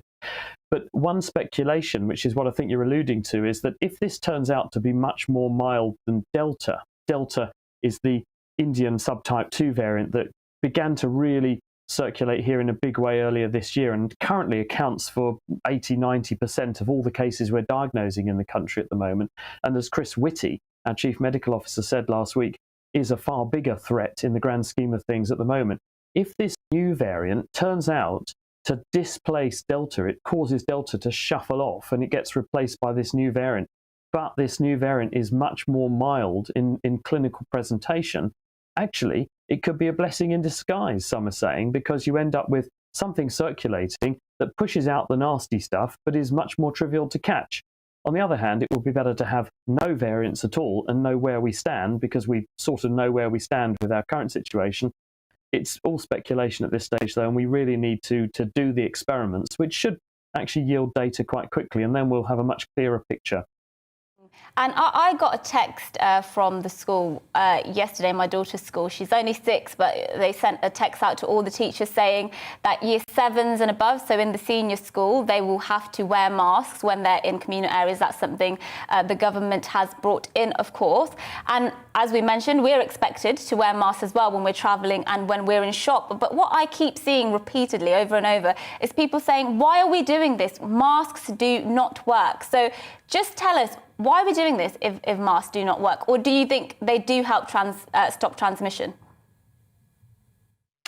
Well, it really comes down to there are various measures that we can put in place.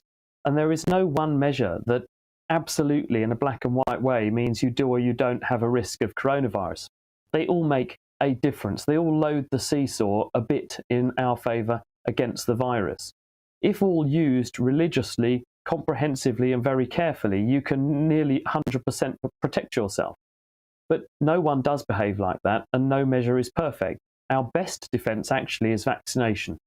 And that has effects in 2 ways. Number one, if you're vaccinated, although not perfect as a prevention against infection, it does protect a very high fraction of people from infection full stop. And if you can't get infected, you can't pass on the infection. But more importantly, if you get vaccinated, at least initially, 95% of the time, you are not going to have severe disease if you catch coronavirus, compared with what would happen if you weren't vaccinated. So that means we really can defend our ability to run the health service in winter, keep people out of hospital, keep people well who otherwise might have a stormy course with coronavirus. So I would say the current approach is it's a cautionary one. They're bringing some of these measures in because it's really doing this on a cautionary basis. These are relatively modest changes. They're easy to reverse. They're not major disruptions to people's lives. And when we know more about the new variant, Omicron, then we'll be in a position to either row back or enhance these measures depending upon what the risk profile turns out to be. Really interesting stuff. Appreciate your expertise, your analysis and your time, Dr. Chris Smith there. Pleasure. Joining us this morning from Cambridge. Thank you for that. Yes, indeed. And after the break, the high-profile trial of Ghislaine Maxwell, the former girlfriend of convicted sex offender Jeffrey Epstein, begins today in New York City. We'll tell you what you need to know about it after this weather update. It's time to remind ourselves there's always another winter. Canary Islands sponsors the weather. Well, let's look at what the weather is looking like on this Monday morning across the UK. It is frosty and icy today, with bright spells giving way to rain from the northwest later. Let's look at the details, beginning in the southwest, where the morning will end on a dry but fairly cloudy and cold note, with winds much lighter than over the weekend. In the southeast, it will be fine with plenty of dry and bright weather around, although here too temperatures will continue to struggle after a frosty start. In Wales, apart from a little patchy drizzle in the northwest, most of Wales will be dry, and across southern areas will be a few bright spells. Heading to the Midlands now, a similar setup there, where there'll be a fair amount of cloud around and it will be chilly, but it will stay dry with some hazy sunshine should appear at times. Let's head up to the north and east of England, where after an icy start across the northeast, the middle part of the day promises to be dry with occasional glimmers of brightness, although any sunshine will do little to lift those temperatures, struggling to get much beyond 5 degrees. In Scotland, it'll be generally shrouded in thicker cloud with more of a breeze blowing. There will be some rain, although Edinburgh and other areas in the southeast should escape some of that.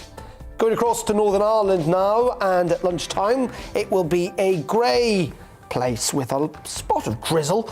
As in Scotland, though, temperatures on a bit of a recovery. Throughout the afternoon across the country, it will be damp and breezy, and that's going to spread in from the southeast, although a frost will return across southern England. That's how the weather's shaping up on this rather gloomy, it must be said, unspectacular Monday.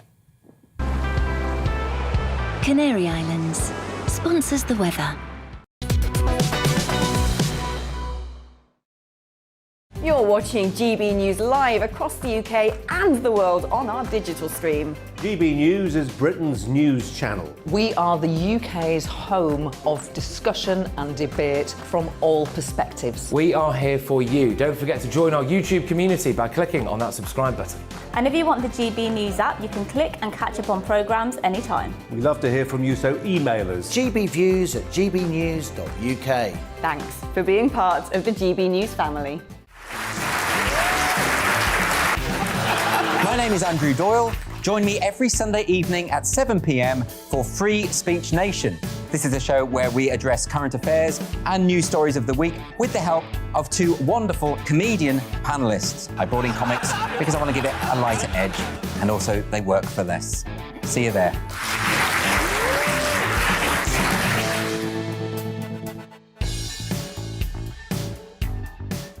Join my show Farage, 7 p.m. till 8 p.m. Monday through Thursday, and there you will get opinion, analysis, debate, and I'll cover stories that nobody else dares to touch. And then for the last 15 minutes, talking pints. We're over a drink. We have a civilized conversation with someone. We very often disagree, but we do it in a grown-up way. Come and join me on Farage.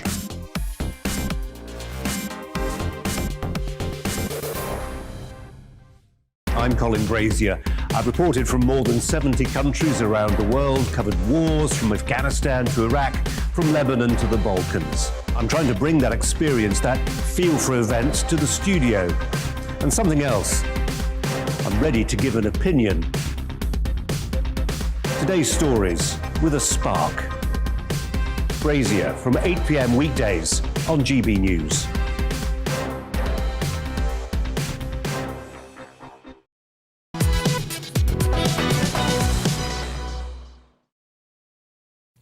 Very welcome back to The Point here on GB News. Now we're going to focus on the high-profile trial of Gillane Maxwell, the ex-girlfriend of convicted sex offender Jeffrey Epstein, which begins in New York today.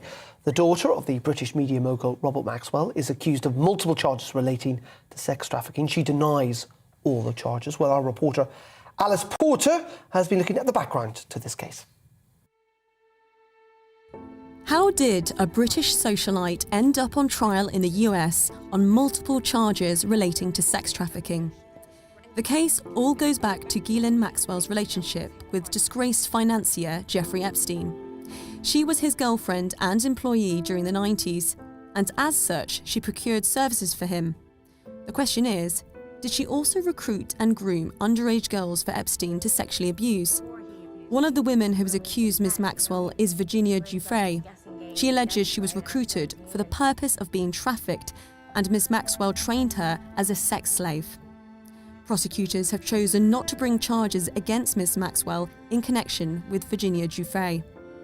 Today we announce charges against Ghislaine Maxwell for helping Jeffrey Epstein. But the allegation of Ms. Maxwell being an active participant in the alleged abuse is something which the US Attorney for the Southern District of New York argued when she announced charges after Ms. Maxwell was arrested last year. Maxwell was among Epstein's closest associates and helped him exploit girls who were as young as 14 years old. Maxwell played a critical role in helping Epstein to identify, befriend, and groom minor victims for abuse. In some cases, Maxwell participated in the abuse herself. But Ms. Maxwell denies all charges. Her family argue that prosecutors only targeted her as a substitute for Epstein after the government failed to prevent his suicide in prison while awaiting trial on sex trafficking charges in 2019. She was only charged after the government allowed a dreadful man to die in their custody. One lead investigator admitted Gillane was never the subject of their investigation. In fact, not a single accuser ever mentioned her name in police reports. The prosecutors are praying the jury will overlook these facts at her trial. The case comes after a judge said Prince Andrew could also face a trial next year in the US over alleged sexual abuse. Virginia Giuffre filed a lawsuit against Prince Andrew in August, accusing him of sexually abusing her when she was 17, including at Gillane Maxwell's home in London. Before he abused me, when we just met, you know, Gillane does this guessing game and he guessed right. I was 17 and he compared me to his daughters, saying, oh, my daughters are a few years younger than you. The Duke of York has not been charged with any crimes and denies the accusations. The notoriety surrounding the case has left the Maxwell family arguing that Gillane Maxwell will not be granted a fair trial. The judge has personally questioned over 200 potential jurors about what they have heard about Ms. Maxwell and Epstein. Here, what we've seen is that the parties and Judge Nathan have crafted an extensive questionnaire. There will be in-depth voir dire of individual jurors. And I think that will enable the parties and the judge to feel confident that once there is a jury impaneled, that it is a panel that can be fair and impartial and that can put aside whatever it is that they've already heard about the case and any other biases. Ms. Maxwell's trial is expected to last for 6 weeks, and opening arguments begin today. If she's found guilty, she faces 80 years in prison. Alice Porter, GB News. And of course, we'll have coverage of that trial, dubbed Trial of the Century, in the coming weeks here on GB News. Lots of people getting in touch, though, this morning, particularly about your monologue when it comes to knife crime across the country. Yes, and in particular in London, we're set to hit the record so far on teen homicides across the capital, shootings, stabbings, etc. Elizabeth has got in touch and she says that I made the point about that it's young men usually and that we have an issue with young men and young men are being forgotten. She says every time there's a major concentration on young women, she thinks that that's what happens. She says, I think young men are far more at risk on our streets. That's what Elizabeth says. Charlie says this is a direct result of a complete breakdown of society's morals, single-parent families and lack of social care, lack of real education and social media claptrap, he says. That's what you were mentioning. It's a much wider problem. So it's not just if you take knives off, because stop and search has been mentioned, but that is not the solution. It's sort of too late by the time, you know, stop and search becomes touted as a solution. It's too late. The problem starts so much earlier. And there's another really interesting point actually here that Robert makes, and he says the elephant in the room is the amount of incidents that involve young ethnic minority people, and how many of these, he questions, involve single parent families. And actually the very first monologue I did on To The Point when we started was specifically on that issue, how when I looked at the photos of those young people, I think I saw one person who was probably white. And it is an issue. And, you know, people are afraid to raise this because it sounds, when you say that, it sounds like you're saying, oh, only black people or only Asian people do stabbing. That's not what I'm saying. What I'm saying is look at the evidence. The evidence shows that not only are the young people who are going out and stabbing disproportionately ethnic minority, but actually, if you're a young black man today, you're 24 times more likely than a young white man to be a victim of homicide.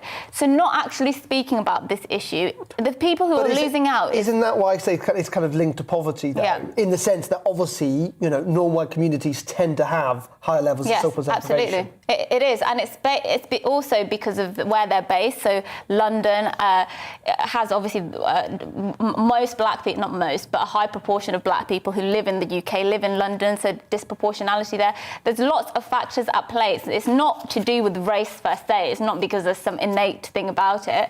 But at the end of the day, the people we harm by not actually raising this issue are the young black people who end up sort of being stabbed on the streets.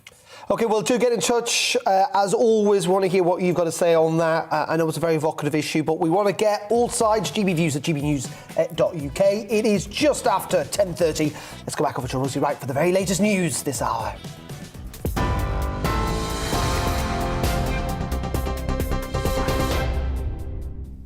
Good morning. Let's get you up to date. 9 cases of the COVID Omicron variant have now been detected in the UK. 6 of those cases identified in Scotland. The Scottish Deputy First Minister says there was no history of travel in some of those cases. Now, the World Health Organization has warned the variant has an unprecedented number of spike mutations, and that could impact the trajectory of the pandemic. The Home Secretary will hold urgent talks this week to address the migrant crisis.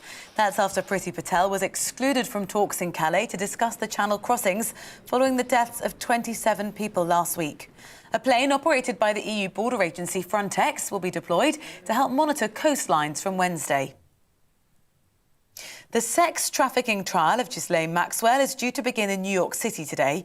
The British socialite denies recruiting teenagers for Jeffrey Epstein to sexually abuse from 1994 to 2004. She's been held in a US jail since her arrest in July last year. Network Rail has issued a warning after teenagers were caught on CCTV doing handstands on a level crossing. The incident took place in Broxtowe in Nottinghamshire on a track used by trains that travel up to 80 miles per hour. Police say they showed a blatant disregard for their own safety and of others. Prince Charles has arrived in Barbados, where the Queen is going to formally be removed as the head of state. He was greeted by a 21-gun salute and a military band. A ceremony is going to be held tomorrow to mark the Caribbean country's transition to a republic. You're up to date. I'll have more on all of today's top stories for you at 11.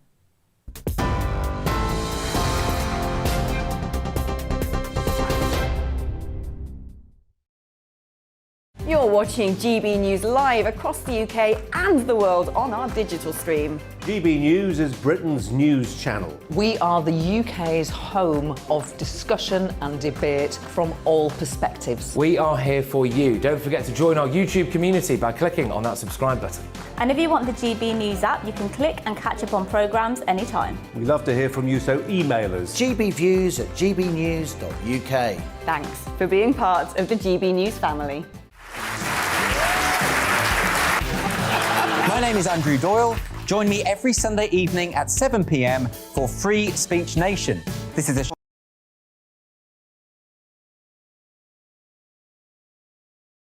Very welcome back. You're watching GB News on this Monday morning. The SNP are having their annual party conference up in Scotland. Let's have a listen into what Nicola Sturgeon, the First Minister, is saying in her keynote speech. Is that there is still a huge amount that we do not yet know about the variant.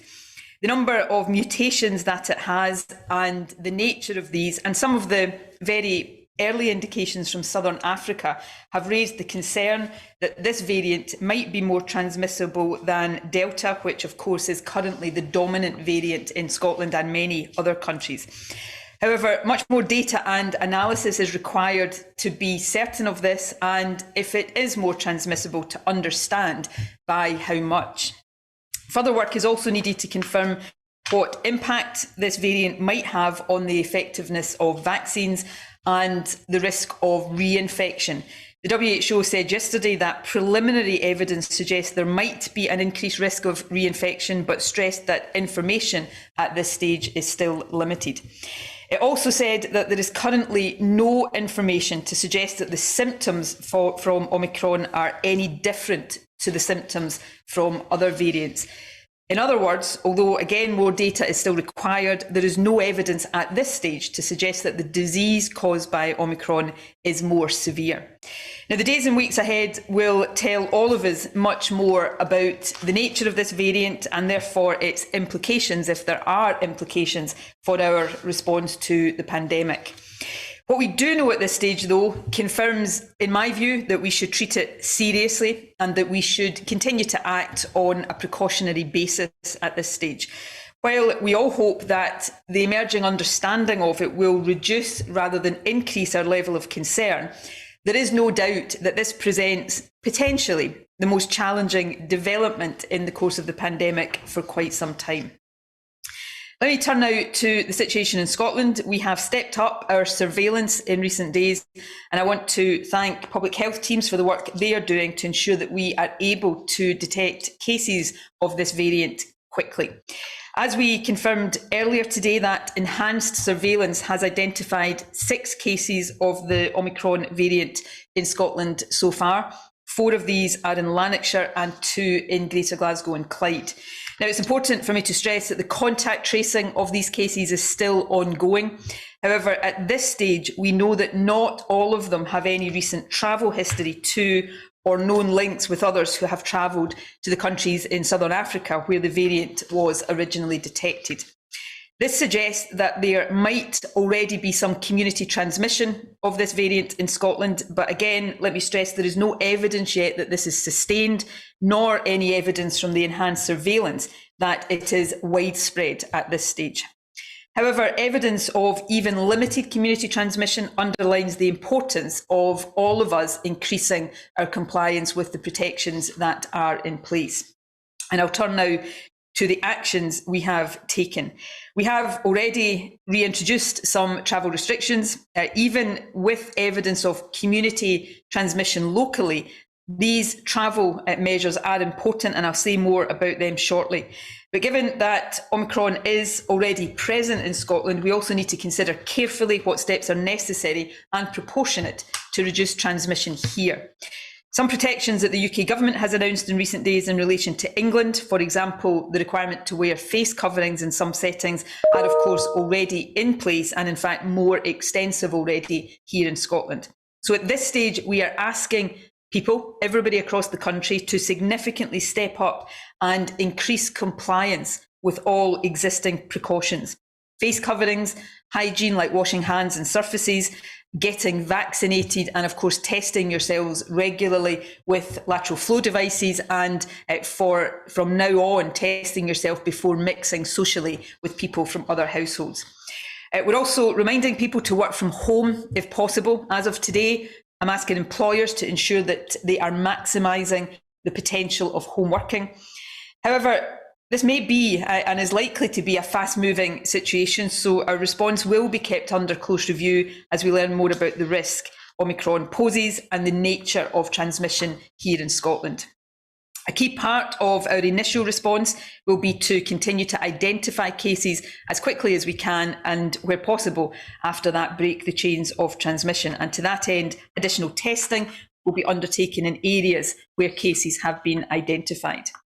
Now, our local response will complement the UK-wide travel restrictions that aim to avoid importing new cases while we're trying to curb community transmission.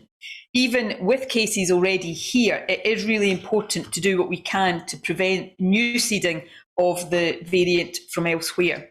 So in line with the rest of the UK, we have reinstated the red list of countries, and to date, 10 countries from Southern Africa have been added to that red list.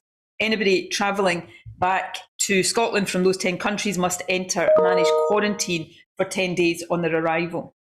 In addition, anyone arriving in Scotland from anywhere outside the common travel area will be asked to take a PCR test on the second day after arrival and self-isolate until they get the result of that test.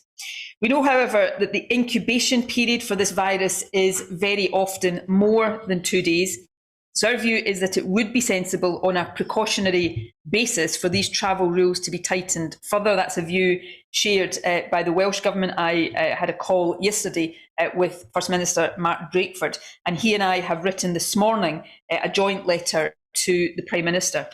We're proposing a tougher Four Nations approach to travel restrictions at this stage that would see people arriving in the UK from overseas asked to self-isolate for 8 days. Under our proposal, they would take a PCR test on day 8 of their arrival as well as on day 2. We believe this measure would be more effective in identifying cases of this variant which result from overseas travel, and therefore help us prevent further community transmission from imported cases.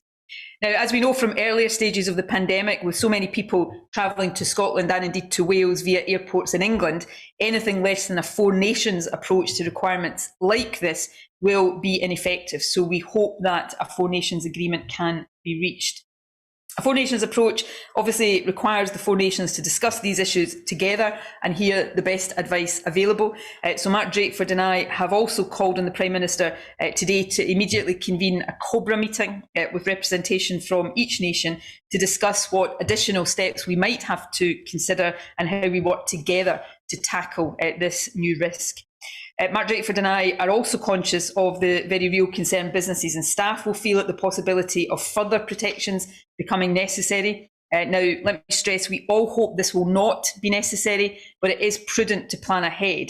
And so we have also sought confirmation that should any further protections be necessary, Treasury funding will be available to any of the 4 nations that require to activate business support schemes. Now, given the serious tone and content of my statement today, I want to stress this. It is always important, and we've learned this over these past 2 years, in the face of new developments in this virus, to prepare for the worst, to act on a precautionary basis. But that does not mean that we are not hoping, because we are hoping for something considerably short of the worst. We are still hoping for the best and hoping that our developing understanding of this variant will reduce rather than increase our concern. I very much hope that additional protections can be avoided, and while we will act on a precautionary basis, we will also seek to act at all times in a proportionate manner. I want to end by stressing what we can all do. Vaccination remains our most important line of defence. We had already outlined last week that the Scottish Government was working to accelerate even further the booster vaccine programme. We will now step up those efforts even more. We are expecting a statement later today from the JCVI confirming its updated advice on vaccination. The Scottish Government is getting ready to operationalise any new recommendations from the JCVI, for example, in relation to the interval between second doses and boosters, or the range of people who can now receive booster jags, and we will do that as quickly as is possible. Vaccines do remain our best line of defence, and I want to stress at this point, if, and it is still an if, vaccines do prove to be less effective against this new variant, vaccination will still be hugely important. Less effective does not mean ineffective. If anything, the new variant makes it more important, not less important, to get all doses of the vaccine. Over the weekend, 40 to 49-year-olds became able to book boosters through NHS Inform. Older age groups can already do so. So if you're 40 or over, go to the website, book a booster for when you are due it. And if you haven't yet had your first or second doses, please book an appointment to get them now. The Scottish Government will consider carefully in the coming days any further actions that are necessary as we get more information about this variant and the extent of its presence here. But the point I want to end on, and indeed stress at this stage, is that the same measures that have worked against previous strains of this virus will also help us curb any transmission of this new variant.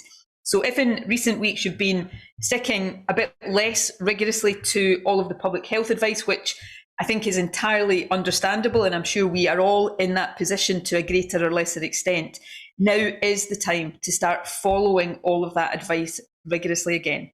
Every one of us can make a difference in protecting ourselves and each other. So let me just end with a reminder of what all of us can do and what it is really important that all of us do at this stage. These steps are now vital, so I'm asking everybody not to see this as optional. Firstly, get vaccinated. It is the single most important thing we can do to protect ourselves and each other. Secondly, test for COVID regularly. As I said, we will be increasing testing in areas where the new variant has been identified. But for all of us, wherever we are, even if we're feeling fine, regular lateral flow testing is a really important way of finding out if we might have the virus.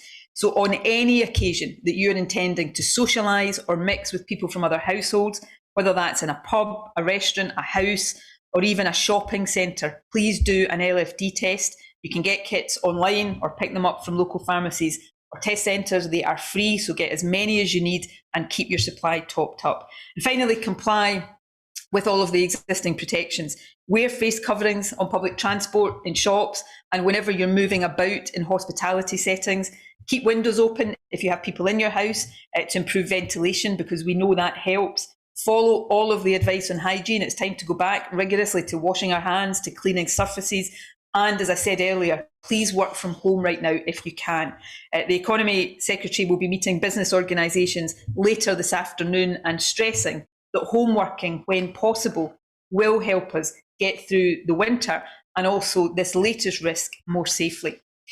The discovery of this new variant makes these measures more important than ever before. They will make a difference, and by sticking to them, we will give ourselves the best possible chance of enjoying the more normal Christmas we are all looking forward to, but enjoying not just a more normal Christmas, but a safer Christmas too, and hopefully of avoiding the need for any tighter protections in the weeks to come. So please, let's all of us make sure that we up our compliance right now. This, of course, is a concerning development, but if we take it as a reminder not to let our guard slip, then I hope we can protect the stronger position that we had already got ourselves into. So please get vaccinated, test yourself regularly, and follow all of the protections that are in place. Thank you to everybody for doing all of these things and for what I know everybody will be seeking to do in the weeks ahead. I'm going to move now to questions. I'm sure there will be a number of questions today about both the... There we go. That was Nicola Sturgeon, Scotland's First Minister, brings us up to date with the latest situation when it comes to the Omicron variant of this virus, which has been detected now in 6 people in Scotland. Really interestingly, of course, as Nicola Sturgeon was pointing out there, the variants of the identified cases are actually, it seems, from people who've not come back from South Africa or indeed any form of travel, which gives the suggestion there is some type of community transmission. Almost certainly that even though there are now 9 cases across the UK, there probably are many more. Also, interestingly, she's now calling for Boris Johnson to organise a COBRA meeting to be held as soon as possible, including with the 4 nations there present.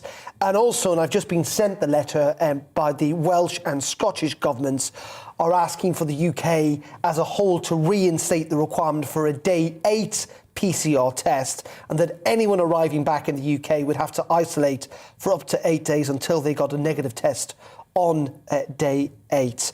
So Nicola Sturgeon there saying that, you know, things are difficult to understand because we don't understand that much at this period of time, but the caution is the watchword, and Nicola Sturgeon throughout this entire pandemic has been in many ways more cautious than the UK-wide government. Some would say unnecessarily cautious, but more cautious indeed. So I think we can have a listen back into what Nicola Sturgeon is going to say, because we're getting this detail from the First Minister when she's answering the questions. So let's go back up to Edinburgh and listen into what Nicola Sturgeon is saying in response to the questions.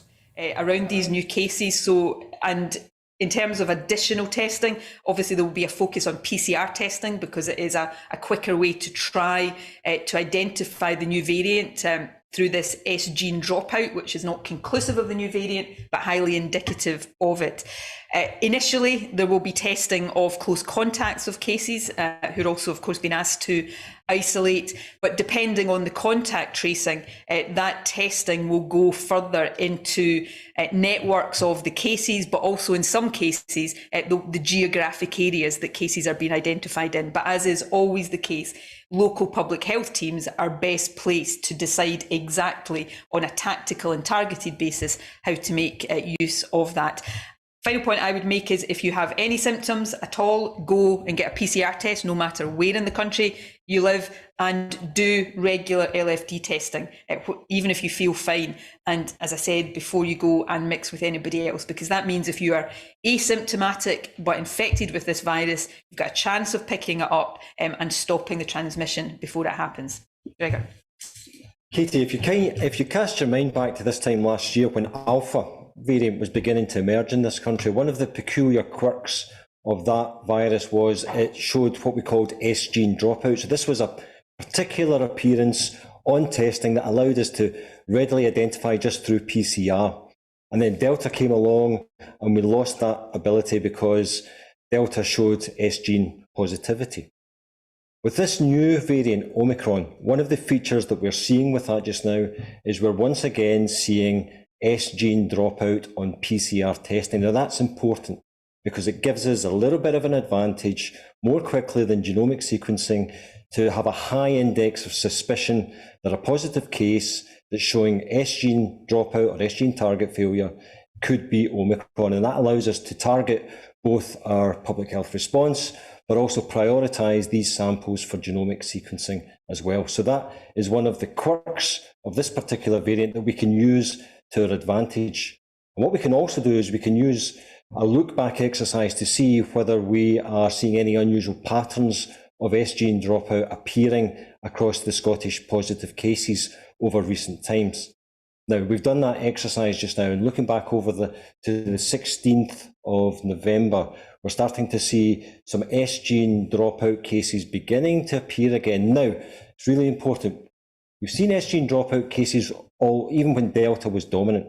We still get sporadic cases of S gene dropout, but what it allows us to do is to target these particular cases to get more information to allow us to determine whether these may or may not represent Omicron cases. It allows us to engage with those people, to ask them to retest, and I urge people, if you're contacted by health protection teams and suggested that retesting, that you undertake that, and also prioritise any of those samples for onward genomic sequencing. It's the best method that we have of being able to identify cases at this moment in time. And the cases that we've identified so far have been identified through that process just now by targeting those cases looking for S gene target failure or S gene dropout. Now, at this moment in time, we don't have any evidence at all that these are related to COP26 or any links back to that at all. But we'll continue to do the work through, we'll continue to do the enhanced contact tracing and make sure that we identify and isolate and retest anyone who's showing this particular feature. That look-back exercise that Gregor has spoken about has led to the identification of these cases and our view that there may be limited community transmission already underway in Scotland, but it has also given us some assurance that that community transmission is not widespread at this stage and may not yet be sustained. So it's allowing us to learn in both directions, and it's very helpful in that regard. James Matthews from Sky. Thanks, First Minister. Can I ask... There we go, Nicola Sturgeon, answering questions from the press there in regards to what we know and, frankly, what we don't know about this new variant, but very much calling for the UK government at this stage to do a little more, as I was saying earlier on, calling or convening a COBRA meeting as soon as possible, and also suggesting that travellers into the UK should quarantine or self-isolate, for 8 days rather than the current 2 as it is at the moment. And don't forget, we'll be hearing from Sajid Javid, the UK Health Secretary, in the Commons, due to make a statement at 3:30 this afternoon. Yes, indeed. And we already have some views coming in from people talking about Scotland and Omicron variant and what Nicola Sturgeon has said, and we'll be getting to those very shortly after this. And keep them coming in, gbviews@gbnews.uk. And after the break, we'll be back with more of today's top stories as well, so stay with us for that. It's time to remind ourselves there's always another winter. Canary Islands sponsors the weather. Hello again. It's cold out there. It will be warmer by tomorrow. Most having a dry day today, but there is some wet weather across northwest England, Northern Ireland, and particularly western Scotland, created by this weather front. But it is a warm front, so it is slowly but surely going to introduce milder air. However, out there today, as you probably know, it is pretty cold, despite quite a bit of sunshine across eastern England. 1 or 2 showers grazing Norfolk, but they're clearing away. The cloud will continue to increase over the Midlands, and we'll see some drizzly rain on the west coast of Wales, the coast of northwest England, and particularly wet across western Scotland. Some snow likely for a time here over the hills as the breeze picks up. It is a cold day, though, but it is starting to turn milder in the northwest. We may reach double figures late in the day. That rain will continue to track southwards. A bit of snow still mixed in for a time, but turning more to rain as the milder air arrives. Now, before that mild air arrives, there will be a touch of frost through this evening across parts of the south, but by morning time, the milder air is much across the UK, and temperatures will be well above freezing to start Tuesday. It will be a grey start, a fairly dank, drizzly, misty kind of day. The rain fairly persistent across northern and western Scotland. Rain on and off for Northern Ireland, northwest England too. Further south, not much rain, but staying fairly grey for most of the day. but it will, as I said, be an awful lot milder than it is out there today. Temperatures widely up to double figures. Notice some heavier rain coming up to the northwest later on in the day, and the winds picking up as well. That rain will spread across Scotland and Northern Ireland during tomorrow evening, before a band of rain swings across England and Wales during Tuesday night. And that will then reintroduce colder air later this week. So the weather chopping and changing somewhat. We should see some good spells of sunshine, especially on Thursday, but it will be colder by then, before perhaps turning milder again on Friday. Canary Islands sponsors the weather.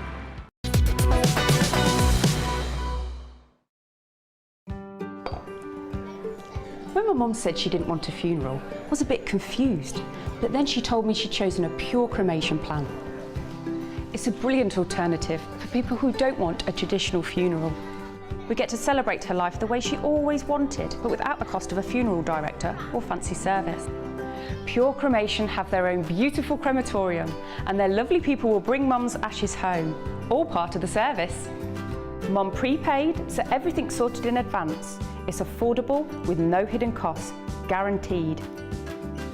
Now we have peace of mind, we can get on with enjoying life. Isn't that right, Mum? Yes, love. Give me a top up, will you? Join the thousands of people who choose Pure Cremation every month.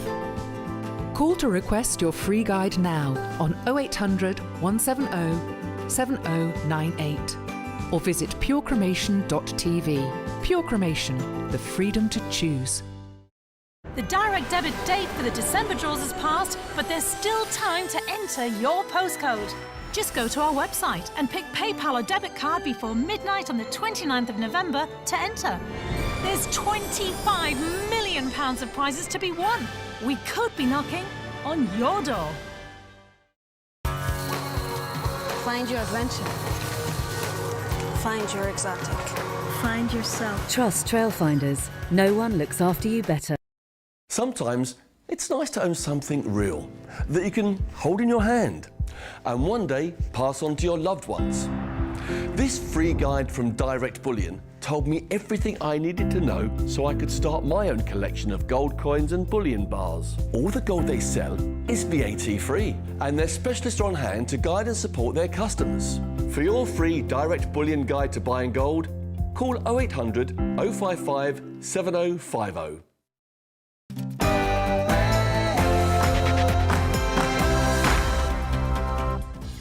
Good morning, it's just gone 11 o'clock and you're watching To The Point on GB News with me, Mercy Moroki, and Darren McCaffrey standing in for Patrick Christie's today. So we're here for another hour with the day's top stories and your views as well. Indeed, make sure to get in touch with us. We want to hear what you've got to say on all the big stories. As always, gbviews at gbnews.uk. We'll be getting to those throughout the programme. But first, with the time at 11 a.m, here's Rosie Wright with the latest news at the top of the hour.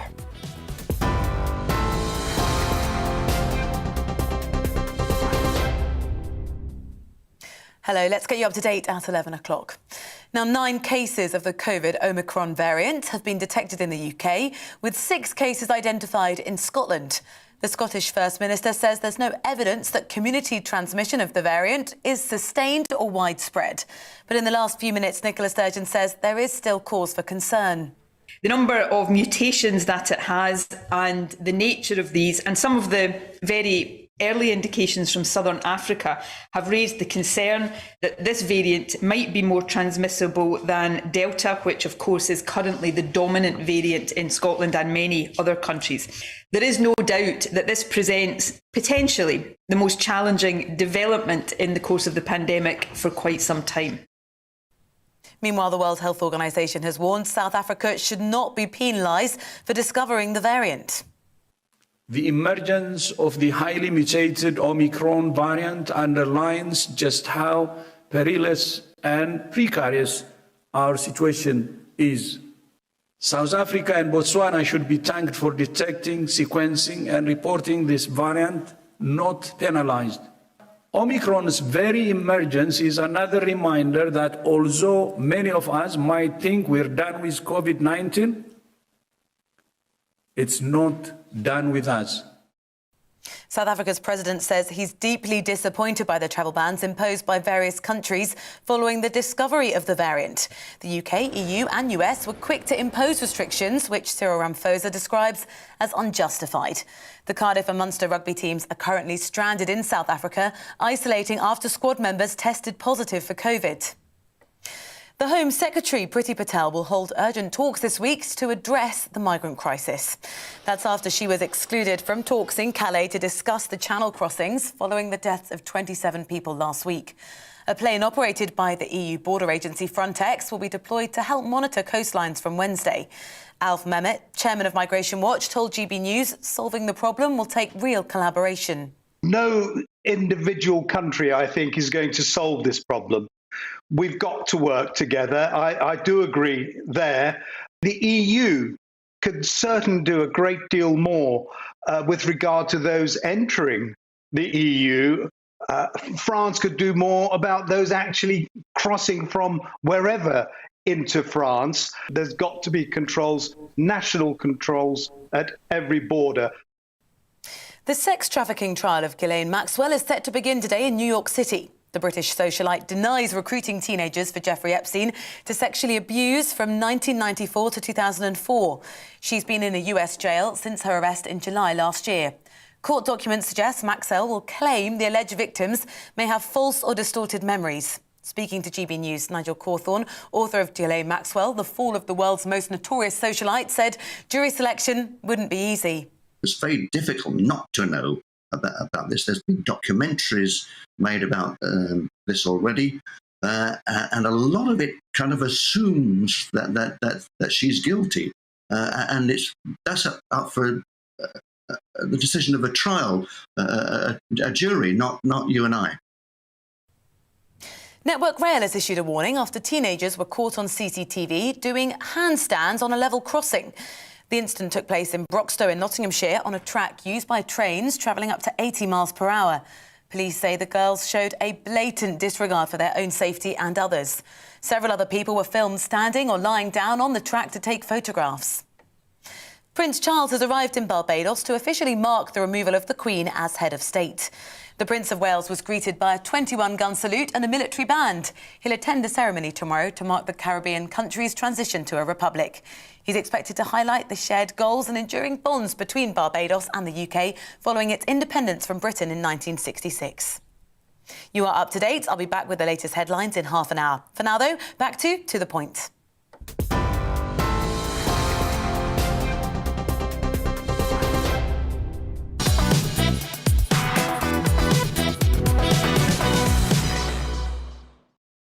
Good morning,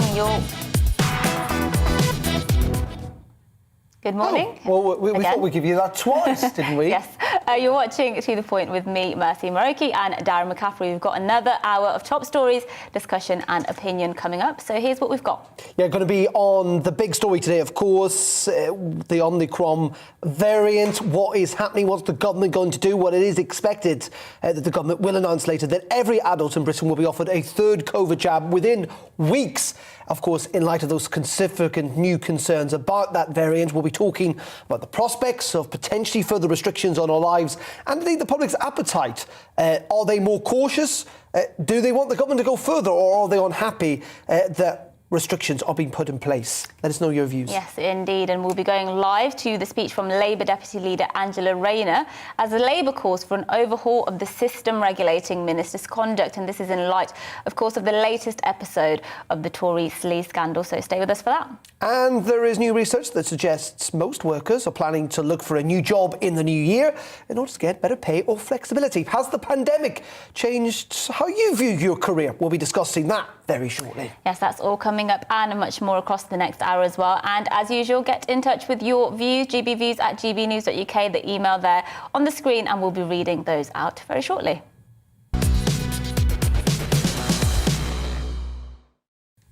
OK, well, we're going to go, first of all, straight, though, to Angela Rayner, the Deputy Leader of the Labour Party, who's speaking now about the whole idea of conservative sleaze and what they want to see the government do more to tackle it. Very much a political speech. Let's have a listen in. Public interest must be honoured at all times. Now, you'll be glad to hear I won't be listing every example of him breaking those principles, or none of you should get out of here before dinner time. The current regime is no longer working precisely because we have a Prime Minister who is shameless in breaking the rules and won't enforce the consequences on others who break them. Corruption, and that is the word, is happening in plain sight and is rife right through this Conservative government. And that is why we must now urgently rebuild trust, the public trust, in politics and government. And it is why we must go further than the last Labour government and stamp out the corruption that has engulfed Boris Johnson's government and his party thanks to his own actions and inaction. No more members of Parliament paid to lobby their own government. No more ministers breaking the rules and getting away with it. No more revolving door between ministerial office and lobbying jobs. No more corruption and waste of taxpayers' money. And that goes to the heart of why standards matter. Because the people who are picking up the bill are the taxpayers whose money ministers are wasting and abusing. Families in my constituency and across the country have had £1,000 taken from their pockets by this government. Care workers, nurses, delivery drivers, supermarket workers, the heroes who got us through the pandemic. And what thanks do they get in return? Government MPs lining their pockets with £1,000 an hour and Conservative ministers giving billions to their mates. When there is so obviously one rule for the Prime Minister and his ministers and another for everyone else, that does corrode trust in our democracy. People lose faith in the government as a force for good in their lives. Because if everybody else breaks the rules at work or breaks the law, then they will face the consequences. Take the veteran who loses their universal credit because of the bus plate, or the sole trader who falls foul of HMRC for losing a receipt. It's one rule for the Prime Minister and another for everyone else. There we go. That was Angela Rayner, Labour's deputy leader, speaking live, I should say, in central London, saying that due to the weakness of the rules and the lack of enforcement, she argues that ministers have been allowed to break the ministerial code without sanctions or consequences.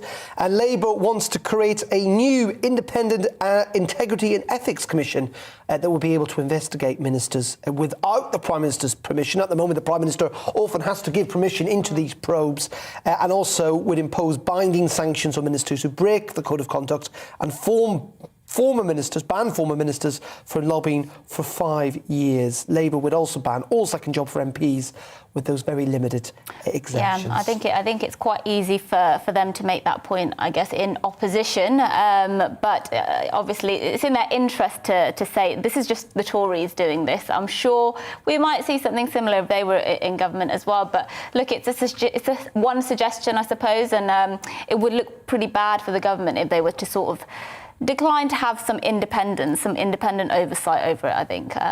So we'll see what goes with that. And if she says anything else of interest, of course, we'll be bringing you back to that. Now, let's move on to migration, because France has refused to cooperate with the UK on migration, accusing the Prime Minister Boris Johnson of not being serious about finding a solution to the Channel migrant crisis. Yes, France held a meeting with European officials following the deaths of 27 people in the English Channel last week, and the UK's invitation, however, was withheld. And this comes as the Italian Coast Guard saved 244 migrants who were stranded at sea over the weekend. This included a baby which was born on the same day of the rescue operation. Well, Marco Colombo is an Italian journalist and joins us now live from Rome. Very good morning to you, Marco. Thank you for joining us, or afternoon, as you are in Rome. We have obviously been focusing an awful lot on the crossings in the English Channel here between France and the UK, but many also, of course, continue to make that very perilous journey through the Mediterranean as well. Absolutely. Here we're talking about the Eastern Mediterranean, the route that goes from Libya and Turkey to Calabria, which is the tipping point of Italy. Specifically, we're talking about a little village of 6,000 people, a seaside resort called Rocella Ionica, which has experienced 5 events, 5 landings in the first 5 months of the year, and 150 in the latest 5 months, which is 1 landing of migrants a day. The mayor, Vittorio Zito, is very helpful in helping the migrants to settle. He's famous for his hospitality, but the big job is done by the Italian Coast Guard. They have in Rocella Ionica 5 crews with 4 people each. They venture out on Saturday on a very stormy weather. There are some videos online of this rescue mission. They were also helped by a patrol boat, a Romanian patrol boat, out of the Frontex program, which is a European program to save migrants in the Mediterranean, and also by a merchant ship that was called to help out. Clearly, the Coast Guard didn't have the resources to help 244 people moving from this fisherman boat. There were a fisherman boat from Libya to a tiny rescue operation boat. Of these 244 people, 41 were minors and 1 Palestinian baby was literally born on the shipment boat overnight. That happened between Saturday and Sunday. They arrived safely on Sunday morning at 6 a.m. in Rocella Ionica, and in Crotone, which is a nearby port, also in Calabria. This is part of thousands of migrants arriving from both Libya in fisherman boats or from Turkey in salesman boat, which are actually safer, funny enough, because they tend to arrive to Italy in a much better state than the fisherman boat, which tend to fall apart really during the crossing. And just tell us about what are the solutions being touted by the Italian government on this issue? Because here in Britain, we seem to be a bit of a deadlock with France. You know, the cooperation's not quite what it should be. People are becoming very exasperated because crossings are now 3 times what they were last year. What kinds of solution has the Italian government been coming up with to potentially reduce the number of illegal crossings? Well, one solution is the diplomatic solution. The Foreign Secretary Luigi Di Maio, has been traveling extensively to Turkey. Turkey has a population of 1.2 million Syrian, hosted by the European Union, part of a program with the World Food Programme, and to Libya, which of course is a war-torn country, to try to solve the problem. Those are the 2 main countries where migrants come from. The other solution is literally just to save them. Of course, hundreds of them have been died. I think 1,400 people died in the Mediterranean this year alone. So on the Italian news, there's a regular update about this landing and about people actually drowning in the Med. I think it's an emergency that the Italian government has been tackling in a different way compared to when the Northern League, the League Salvini, was in power, which that solution with the Conte government was to hold the boats, especially foreign boats, in the sea without allowing them to land. For this, the Home Secretary has been charged in court. So the Draghi government is having a more relaxed approach and allowing all the migrants in at the moment, especially considering the weather. Italy has been battered by stormy weather in the last week. So the main focus is saving lives, not much as migrants control. OK, Marcus, thank you very much indeed for joining us. That's Marcus Colombo, who is a journalist based in Rome, talking about the situation not here in the Channel, but actually sometimes often where the migrants originate from in the first place, crossing that Eastern Mediterranean route. And those journeys are often equally perilous, and unfortunately hundreds, thousands of people die every year trying to make that crossing across the Mediterranean. But many of them, of course, travel through Italy into France and up to Calais to try and make the journey into the UK. Yes, and let's actually go to some of your views now. I have to say there's not much love for Angela Rayner. We were showing you some footage of Deputy Leader Angela Rayner of the Labour Party, Angela Rayner, making a speech at Think Tank Institute for Government on Tory sleaze and what the Labour Party want the government to do about that. Many people pointing out the hypocrisy given some of Labour's own issues with second jobs and things like that. We also have lots of views coming in about the virus, the Omicron variant. Michelle and others pointing out that it's an anagram of moronic, so many people calling it the moronic variant. Somebody, Edward here, points out that it's been compulsory to wear masks in Scotland for a long time. And of course, there's been several cases found in Scotland this morning. He's questioning whether masks make a difference at all, or the level of restrictions there in Scotland have made any difference. Well, speaking actually, I put this point to a professional I was speaking this morning, and the case, and it's not just him, lots of people make it, is that masks on their own don't make much of a difference in terms of the absolute spread of the virus, but they are part of kind of a whole rank of tools that, if you use them together, can help.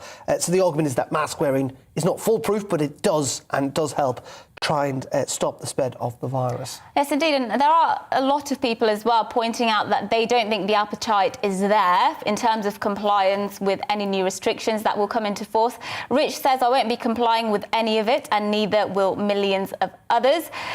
Michael says, we can't keep running and hiding each time a new variant appears. It's time the panicking stops. So we'll actually be speaking a bit later on about civil liberties and the public's appetite for any further restrictions and what we're likely to see, because I suspect many people who put up with the first lockdown, second one, and perhaps even the third one will be less likely now to... Well, we'll see. I have to say, I mean, just on a pure anecdotal basis, coming in this morning on the London Underground, where it has been mandatory to wear masks throughout this pandemic, the number of people wearing masks this morning noticeably, and I take that journey every single day, was a lot higher than it was certainly last week. And there has been this suggestion, the same, yeah, isn't there, that actually the UK public are quite good at reacting to when things seem of concern. But you're right, we're going to be talking about that in just a couple of minutes, about whether people will be prepared to put up with these new restrictions. So stay tuned for that in just a couple of minutes. GBviews at gbnews.uk. We're putting some of your point of view after we get the weather on this Monday morning, which, frankly, is not looking great, but it is November. Here we go. It's time to remind ourselves there's always another winter. Canary Islands sponsors the weather. Hello again. It's cold out there. It will be warmer by tomorrow. Most having a dry day today, but there is some wet weather across northwest England, Northern Ireland, and particularly western Scotland, created by this weather front. But it is a warm front, so it is slowly but surely going to introduce milder air. However, out there today, as you probably know, it is pretty cold, despite quite a bit of sunshine across eastern England. One or two showers grazing Norfolk, but they're clearing away.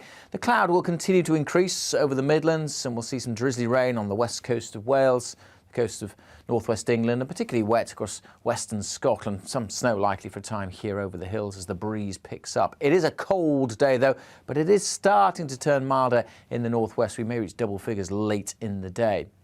That rain will continue to track southwards. A bit of snow still mixed in for a time, but turning more to rain as the milder air arrives. Now, before that mild air arrives, there will be a touch of frost through this evening across parts of the south, but by morning time, the milder air is much across the UK, and temperatures will be well above freezing to start Tuesday. It will be a grey start, a fairly dank, drizzly, misty kind of day. The rain fairly persistent across northern and western Scotland. Rain on and off for Northern Ireland, northwest England too. Further south, not much rain, but staying fairly grey for most of the day. But it will, as I said, be an awful lot milder than it is out there today. Temperatures widely up to double figures. Notice some heavier rain coming up to the northwest later on in the day, and the winds picking up as well. That rain will spread across Scotland and Northern Ireland during tomorrow evening, before a band of rain swings across England and Wales during Tuesday night. And that will then reintroduce colder air later this week. So the weather chopping and changing somewhat. We should see some good spells of sunshine, especially on Thursday, but it will be colder by then, before perhaps turning milder again on Friday. Canary Islands sponsors the weather.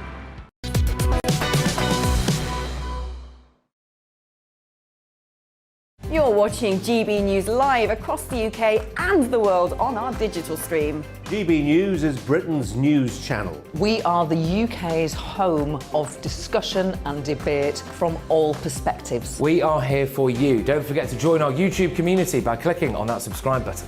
And if you want the GB News app, you can click and catch up on programmes anytime. We love to hear from you, so email us. gbviews@gbnews.uk. Thanks for being part of the GB News family.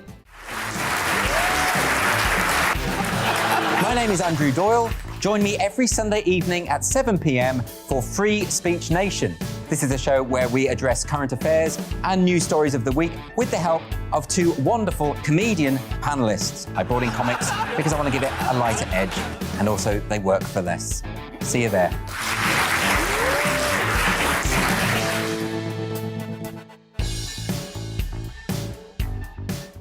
Join my show Farage, 7 p.m. till 8 p.m. Monday through Thursday, and there you will get opinion, analysis, debate, and I'll cover stories that nobody else dares to touch. And then for the last 15 minutes, talking pints. We're over a drink. We have a civilised conversation with someone. We very often disagree, but we do it in a grown-up way. Come and join me on Farage.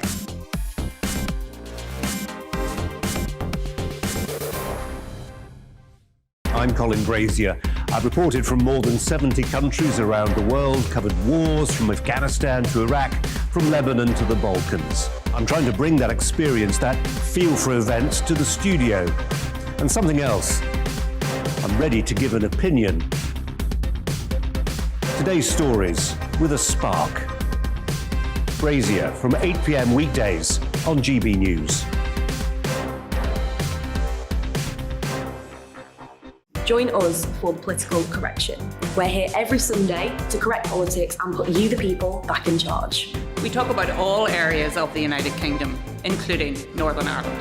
Our debate goes way beyond the Westminster Village. It's about the real country. It's about your opinion. So please, we want you to tell us what you think. This is Political Correction. Every Sunday morning from 10 a.m. here on GB News.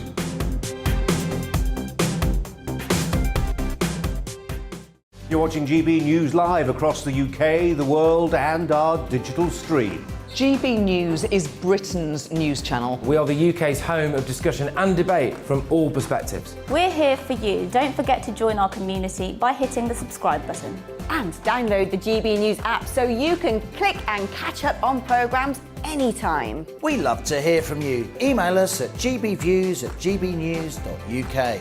Thanks for being part of the GB News family. You're watching GB News live across the UK and the world on our digital stream. GB News is Britain's news channel. We are the UK's home of discussion and debate from all perspectives. We are here for you. Don't forget to join our YouTube community by clicking on that subscribe button. And if you want the GB News app, you can click and catch up on programmes anytime. We love to hear from you, so email us. gbviews@gbnews.uk. Thanks for being part of the GB News family.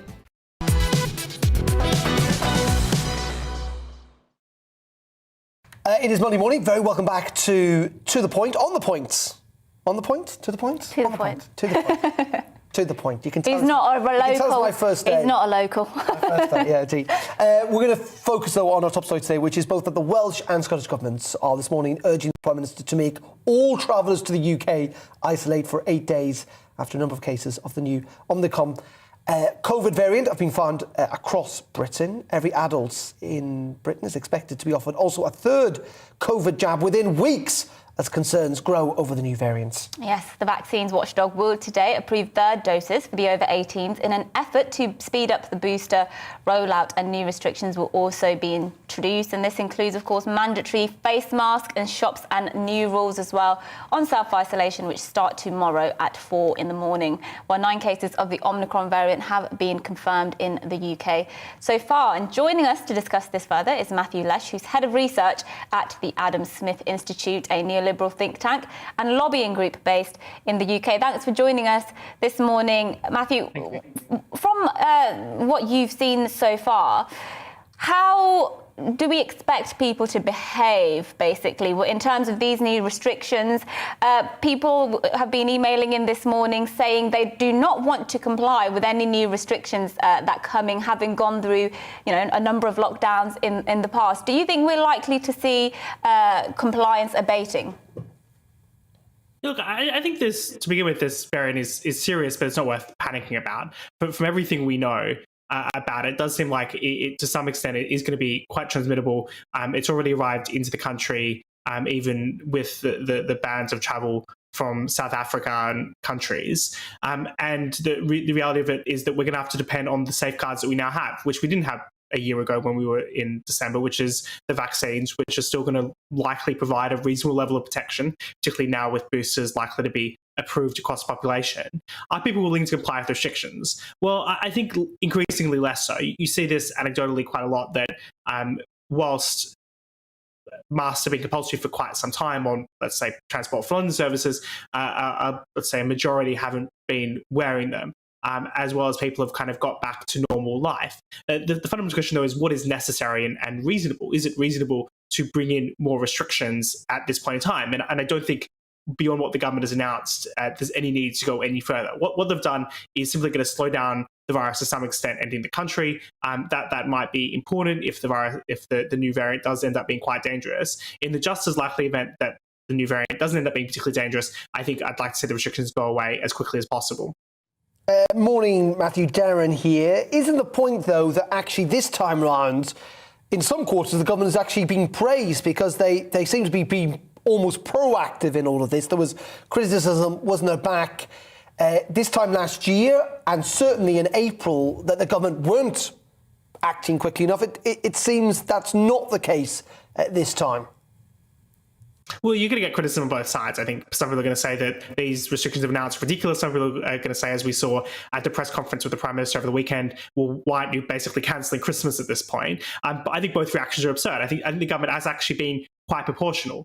It is good that they've acted relatively on the borders. It does make sense to try to slow it down a bit while you're trying to get an idea of what this variant is actually going to mean in practice, give you some more time to dose boosters. I don't know why we've waited so long to do boosters for the whole population, but now that'll be coming, as well as give us some time to update the vaccines and ensure that if this is a serious variant, or in case that there are more serious variants in future, we've got a good process in place where we can very quickly update the vaccines, ensure that the rapid regulatory approval, and then manufacture them and distribute them before that there's a problem in the population. The goal here now is living with COVID. There are always going to be more variants of COVID, just like there's probably going to always be more variants of the flu. Now, we've learned to live with the flu through a very smart process where we track the flu, we understand where it's spreading in the southern hemisphere, and then in the northern hemisphere, we design the vaccine, we update the vaccine, we encourage people, particularly those who are vulnerable, to get the flu vaccine, and then we continue with our lives. We don't need constant authoritarian restrictions in future once we've got that process down pat.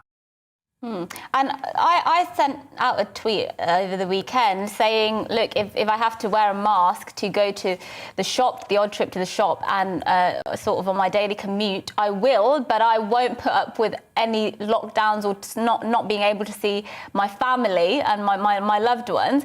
The reaction to that I got was, give them they take an inch, give them an inch and they'll take a mile, basically.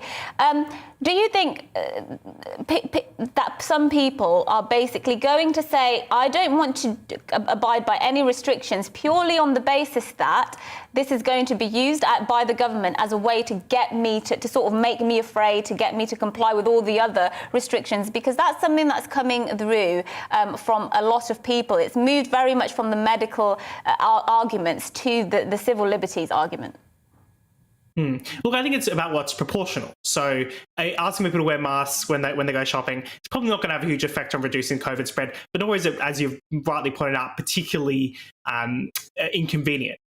What would be disproportional would be, let's say, banning gatherings to some extent, or making everyone quarantine for, let's say, 8 days, as we've heard some calls, people coming into the country. You've got to think about what is a relatively low cost and high benefit move. I think that the lowest cost and highest benefit move was banning flights from those southern African countries, slowing down the spread a bit. I think the reintroduction of masks in some settings is relatively low cost, but probably relatively low benefit. And you're not going to get a huge reduction as a result. So I think that's the kind of framework we need to use. What is proportional and reasonable, and criticise the government when they do go too far with restrictions, as I think they have in the past, and held on to them for far too long. OK, Matthew, appreciate your thoughts and time. Yeah. Matthew Less there speaking to us. I mean, it must be said, though, as much as we talk about these big questions, and they are big fundamental questions about civil liberties and restrictions and how much people are prepared to up with it, what we know from polling and from previous experience, if anything, is that the UK could probably become more cautious than the government, and they actually do want these restrictions in because they think that in many ways, actually, England, the UK, has been a bit of an outlier. Yes, well, Brian says that too many people are getting away with saying that masks don't work, which he says it's cobblers. It's clearly been demonstrated. He says there is an awful lot of evidence that they do work. So clearly, it's very splitting some people. This issue of masks. Some people saying it's absolute rubbish and they don't work, but another view from Brian there saying it's all rubbish. So keep your views coming in. We'd like to get both sides of every view. So gbviews@gbnews.uk. The email there on the screen. But after the break, the SNP will table a motion of censure over the leadership of Prime Minister Boris Johnson today. We look into what this motion will try to achieve after Rosie gives us the latest updates on this morning's news.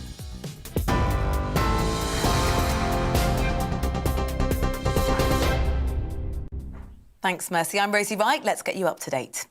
9 cases of the COVID Omicron variant have now been detected in the UK, with 6 cases identified in Scotland.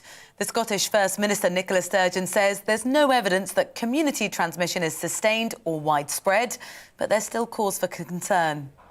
The number of mutations that it has and the nature of these, and some of the very early indications from southern Africa, have raised the concern that this variant might be more transmissible than Delta, which of course is currently the dominant variant in Scotland and many other countries. There is no doubt that this presents potentially the most challenging development in the course of the pandemic for quite some time. Other news, the Home Secretary will hold urgent talks this week trying to address the migrant crisis. It's after Priti Patel was excluded from talks in Calais to discuss the Channel crossings following the deaths of 27 people last week. A plane operated by EU border agency Frontex is going to be deployed to help monitor coastlines from Wednesday. The sex trafficking trial of Ghislaine Maxwell is due to begin in New York City today. The British socialite denies recruiting teenagers for Jeffrey Epstein to sexually abuse from 1994 to 2004. She's been held in a US jail since her arrest in July last year. Network Rail has issued a warning after teenagers were caught on CCTV doing handstands on a level crossing. The incident took place in Broxtowe in Nottinghamshire on a track used by trains travelling up to 80 miles per hour. Police say these showed a blatant disregard for their own safety and others.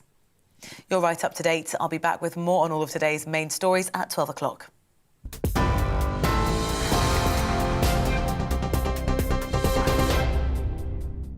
You're watching GB News live across the UK and the world on our digital stream. GB News is Britain's news channel. We are the UK's home of discussion and debate from all perspectives. We are here for you. Don't forget to join our YouTube community by clicking on that subscribe button. And if you want the GB News app, you can click and catch up on programmes anytime. We love to hear from you, so email us. gbviews@gbnews.uk. Thanks for being part of the GB News family. My name is Andrew Doyle. Join me every Sunday evening at 7 p.m. for Free Speech Nation. This is a show where we address current affairs and news stories of the week with the help of 2 wonderful comedian panellists. I brought in comics because I want to give it a lighter edge, and also they work for less. See you there.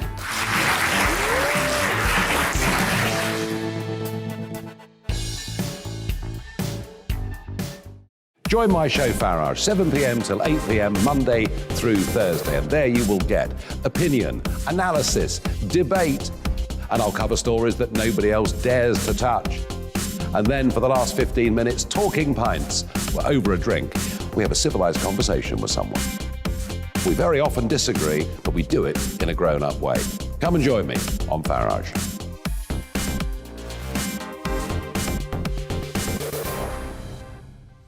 I'm Colin Brazier. I've reported from more than 70 countries around the world, covered wars from Afghanistan to Iraq, from Lebanon to the Balkans. I'm trying to bring that experience, that feel for events, to the studio. And something else, I'm ready to give an opinion. Today's stories with a spark. Brazier from 8 p.m. weekdays on GB News.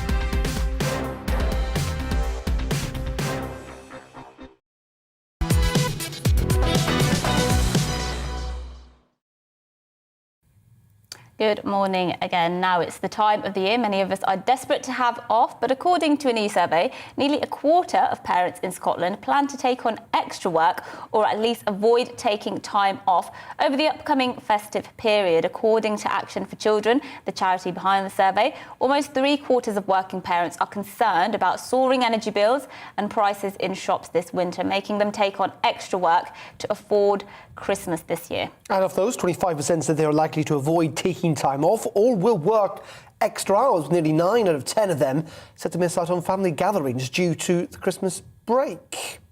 That's why let's talk to Gillane, the head of policy and research at Action for Children, the charity behind this research. This seems like something that perhaps happens every year. You know, parents need to save up for Christmas, so they might be a bit more likely to take on extra hours in the festive period. Is this something that goes on often, or is this something you're just seeing this year in particular?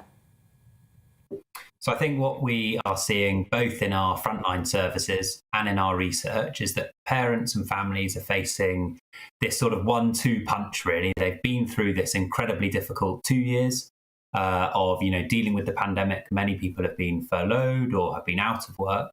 And now as we go into winter, families are facing, really, really high inflation, particularly if you look back at recent history. So obviously, energy prices have made the headlines, but prices are also rising in shops. People are worried about filling up the car. So many people are already in this precarious financial situation, now facing a difficult winter. And what we're seeing is that families are really doing everything they can to manage that. They're often cutting back on their Christmas. They're doing things, as you say, like taking on extra work. But what comes out of the research really strongly is one of the things that people feel most strongly about this is the impact that has not just on their sort of financial situation and what they can spend money on, but on their family lives too. So of those people who said they would take on extra work over the Christmas period, 9 in 10 of them said that would mean them missing one of those crucial Christmas moments. They might not be there on Christmas morning. They might not be able to decorate the tree with their family. So yes, people are really worried financially, but it's really important to look at the whole Christmas experience. Those families that are in financial difficulty are also see that impact on their family lives. And your charity Action for Children helps specifically families in the UK. So you obviously have your finger on the pulse in terms of what particularly poor families, are going through every year. Do you think at the moment, as it stands, now is probably the worst time for a very long time to be poor in this country? Because as you mentioned there, we've gone through the pandemic. Many people weren't making as much as they would have been. And the cost of living is going up. If you speak to one of our workers working on the front line and helping families, they'll say that the thing that's most likely to get in the way of them being able to do their job, that might be providing help to a new parent, it might be supporting a parent of a disabled child. It's those financial difficulties that make it, just always act as that barrier and make everything they do slightly more difficult. And you're absolutely right that families have experienced this sort of build up of financial pressure, the pandemic, price rises, families in receipt of universal credit have seen their income fall by £20 a week. And if you look at what those families are doing, parents are telling us that they're skipping meals, they're turning the heating off, they might be eating breakfast cereal instead of their dinner. Also, they can give their child, as much as possible and give them the best start in life. One of the things we do at Action for Children at this time of year is run a campaign called Secret Santa. Your listeners can see it at iamsanta.org.uk, and that enables people to donate to the organisation, and we use that money to help the families we work with financially. So really, that means helping with direct financial costs, food, clothing, other household essentials. And that help can help people, through the winter. It can help people give their children, some sort of Christmas, and also make sure that they come out of this difficult winter period not having gone into an avoidable financial crisis. Joe, can I take a slightly different line, actually, from what Mercy was saying, and actually saying this is not necessarily a bad time if, according to your survey, the people want to work more. I mean, I was in a restaurant last week that just had a notice on the door saying jobs, jobs, jobs. I mean, there's a record number of vacancies out there. There's clearly staff shortages. People's ability to find work in many ways has never been better. So I think what you definitely see is that these families on a low income do everything they can to manage their budgets. And certainly a big group of parents are saying over the Christmas period, they're going to be doing additional work, not take time off. Yes, that there might be a positive story there for the national economy, and actually it might. There's an element of positivity for those families involved, but the stark thing is that even them doing everything they can to manage their personal finances, it has knock-on effects on their family lives. So people, when you ask people about Christmas, they say the most important thing to them is spending time with their friends and family, and it's that people are losing because they're needing to do that additional work. And obviously, that's always going to be the case to some degree. I think what's really important is that everybody has that secure financial base so that they can put their families first. And whilst we're going through this difficult winter, one small thing that Action for Children does is we try and provide this financial support to the families we help that make sure they're as best able to have that Christmas, give their children that Christmas they want to. And people are feeling that particularly keenly this year because obviously last Christmas, many people didn't have that family celebration because of the coronavirus restrictions. OK, Joe, really appreciate your time. That is Joe Lane there from Action from Children, who's joined us from South London, with looking at the fact that many people are going to work a lot more this Christmas just to keep their head above water. Yes, indeed. And sticking with work, new research suggests that most workers plan to look for a new job next year to get better pay or flexibility. Job site CV Library said 3 out of 4 of the 2,000 employees they surveyed will consider resigning next year, citing a want for a career change, better pay, more flexible working arrangements, or having previously delayed the decision due to the pandemic. Yeah, it's extraordinary, actually. In the United States, this is happening quite a lot. Here in the UK, a third of respondents also consider themselves burnt out, that they've simply do not want to carry on doing what they're doing. Well, Matthew Moore is the Managing Director of CV Library, the UK's largest independent job board, who produced this research and is with us now. Matthew, good morning to you. What's kind of spurred this on? Is it merely when people had time off or downtime in the lockdown to go, my word, I don't quite like what I do. I want to go and do something else? Good morning. I think that certainly comes into it. If you look at over the last 20 months, how tough it's been for people, those in work, those that are on furlough, there's been a lot of uncertainty. And actually what we saw over that period was perhaps people that would have moved job didn't. So one main reason people are looking to move in the new year would be, well, they've held back, but now there's more confidence in the market. It's an opportunity to do so. But at the same time, it's giving people time to reflect on their lives, work-life balance, their happiness in their career and at home. And for some people, it means they want a career change. So again, it's another reason to look at new opportunities. People are talking about inflation as well, being at a very high level. So people are looking for more money as well. So that salary, that perhaps they can get more elsewhere is another reason. And then there's flexible working. It's very topical. Some people have been going back to the office, not in huge numbers, but what this has certainly done, the pandemic, the lockdown, has shown that actually geographic location for a lot of jobs doesn't matter as much. So there's the flexibility piece has really come in. It means there's more opportunities for people that perhaps they wouldn't have gone through before. And then there's the burnout bit that's sort of connected to that, needing a career change. It's been a really tough period for people, and some people just need a break. Are those sorts of jobs out there? You talk about people looking for jobs with more flexibility, more pay. I mean, that's what I suppose every worker wants. They want the more holy grail. Yeah, that is. And I just wonder, I mean, are people being a bit over-optimistic? Will they be disappointed when they actually go out and start looking for those jobs and find actually they're quite few and far between?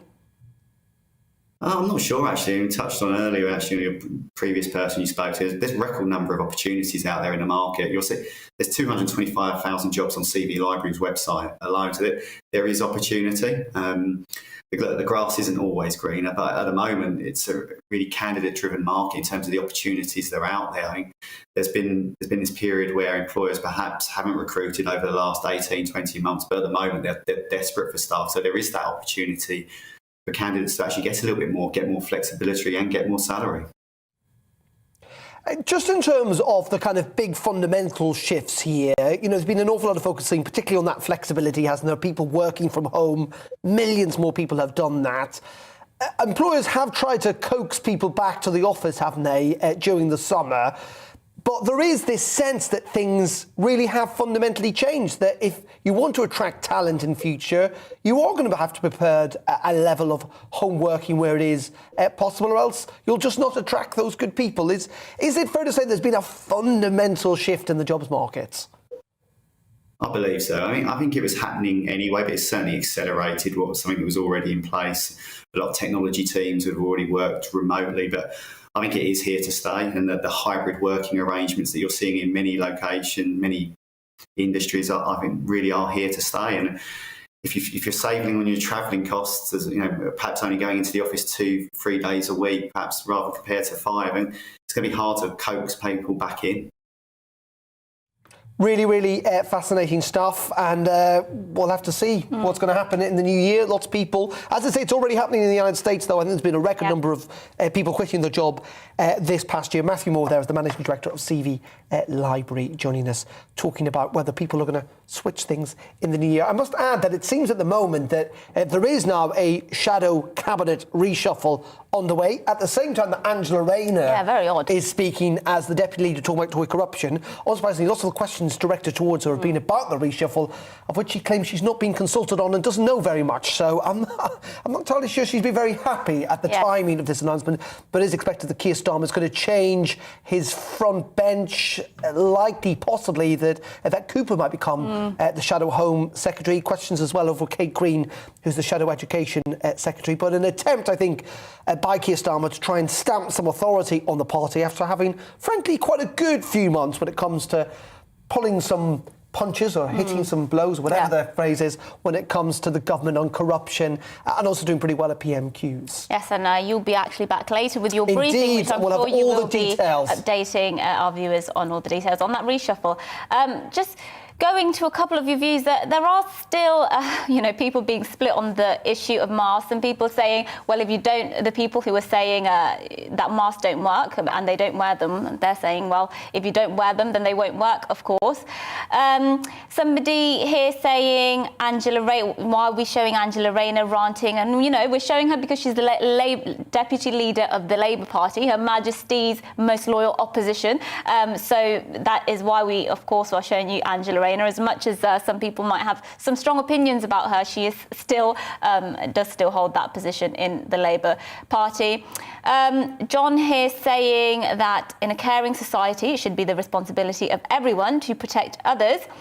There's plenty of people who are prepared to gamble with other people's lives in order to avoid minor inconveniences for themselves, talking about people refusing to wear masks there. Always get in touch, GB Views at gbnews.uk. See it at the bottom of the screen. Now, it is 10 to 12. I have not had any breakfast this morning. I am starving off. And I'm very hungry. I'm not entirely sure it's quite the time for curry, but I think this next item is going to make me even hungrier, because it is the British Curry Awards tonight, and teams are set to dish up another spectacular evening. Despite a tough year with many restaurants struggling through the pandemic, the Curry Awards, great opportunity for places to show off their best dishes and to network. Look at the size of that, my word. Goodness. That's an awful lot of curry. Yes. I wonder if there'll be any masks being worn there.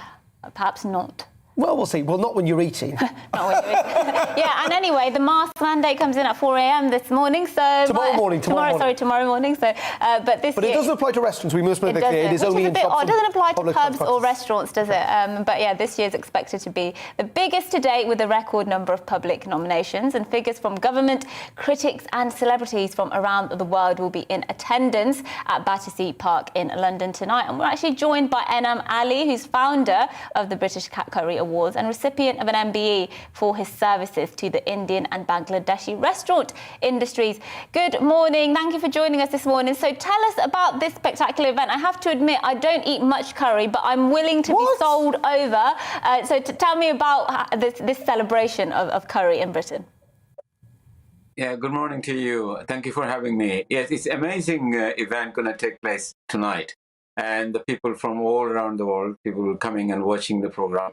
And doing it because of the British curry has actually earned the people's in Britain and all over the world hearts and minds, especially the chicken tikka masala has been one of the most popular British curry around the world, and people love it. And I think to celebrate and the people who actually created this, my first generation, and I thought it is very important to recognize the people who has working hard and recognize their contribution. We've been doing it for 17 years, and British public has been so kind to nominate their favorite restaurant, and looking forward to who is the winner. And all the chefs and restaurants showcasing their best of the best British curry on the plate. And when you see on the big screen, Curry Oscar is just giving us a real joy and celebrate. And especially, it is only event maybe in the country, the biggest event in hospitality, 1,600 people to 1,800 people together. And all kind of people. It's not like restaurant. You'll find, media, the lawyer, the star. Yeah, just give us, if you could, an idea of some of the names that you are expecting, some of the celebrities you're expecting to attend tonight. Yeah, we're expecting David Seaman, we're expecting Russell Brand, we're expecting Nigel Farage, we're expecting, a number of people has actually James Wells, we're expecting some Love Island, so many celeb are coming in. And obviously the restriction from tomorrow, which is really helping us of the mask thing, but it's not in the hospitality, I think. We're just trying to... I think we're going to re-establish the line there. Yeah, carry on. You're talking about masks. Yes, I'm carrying on about masks. I think he's guessing. I think his notifications are getting in the way. Looking forward to. Sorry about this. Keep on. Somebody. No, just very finally. We haven't got much time. Just very quickly. We are still a nation, though, that loves our curry. I think they said chicken tikka masala was the national dish. It still is one of our favourites, isn't it? Yeah, this is one of the best dishes in the world. British curry is the best, and curry may be in India, but we're making it great in Britain. And British curry is the world famous, and people even try to taking our recipe to India. So that's the success story in Britain, and we feel very proud of. Okay, well, I hope it is a spectacular success. I've got no doubt it will be. The British Curry Awards taking place, I think, in South London tonight in an alley. Thank you very much indeed for joining us. Appreciate your time. Looking forward to again. It has literally made me hungry. Yeah. Delighted Nigel Farage is going. I mean, after his programme tonight. I'd have nothing against curry whatsoever. It's not my go-to dish. I do love good curry. Well, good buttered chicken. Yeah. Very, very tasty indeed. Yes. Well. And also, I have never left a curry house in my entire life not feeling horrendously, in the best possible way, full. I mean, you never leave. That's good. Yeah, they have big portions. Going, I'm not hungry. Yeah, big portions is the way forward. Well, let's go to a couple of your views just to finish off. We don't have long left. We spoke earlier about a British veteran who's sailing solo across the Atlantic, and somebody mentioned, what if the US bans people who, because of Omicron, what if they ban travellers? By the time he gets there, he'll be banned. But Neil has got in touch saying, well, he would have self-isolated in the most intense way for 3 months. Very true. Very it doesn't matter. He definitely won't have any COVID by the time he gets there. Well, that is it. I'm not back tomorrow. Patrick is. Yeah. Up next, it's Gloria with the very latest from the political world. Stay tuned. Here's the weather. It's time to remind ourselves there's always another winter. Canary Islands sponsors the weather. Hello again. It's cold out there. It will be warmer by tomorrow. Most having a dry day today, but there is some wet weather across northwest England, Northern Ireland, and particularly western Scotland, created by this weather front. But it is a warm front, so it is slowly but surely going to introduce milder air. However, out there today, As you probably know, it is pretty cold, despite quite a bit of sunshine across eastern England. 1 or 2 showers grazing Norfolk, but they're clearing away. The cloud will continue to increase over the Midlands, and we'll see some drizzly rain on the west coast of Wales, the coast of northwest England, and particularly wet across western Scotland. Some snow likely for a time here over the hills as the breeze picks up. It is a cold day, though, but it is starting to turn milder in the northwest. We may reach double figures late in the day. That rain will continue to track southwards. A bit of snow still mixed in for a time, but turning more to rain as the milder air arrives. Now, before that mild air arrives, there will be a touch of frost through this evening across parts of the south, but by morning time, the milder air is much across the UK, and temperatures will be well above freezing to start Tuesday. It will be a grey start, a fairly dank, drizzly, misty kind of day. The rain fairly persistent across northern and western Scotland. Rain on and off for Northern Ireland, northwest England too. Further south, not much rain, but staying fairly grey for most of the day.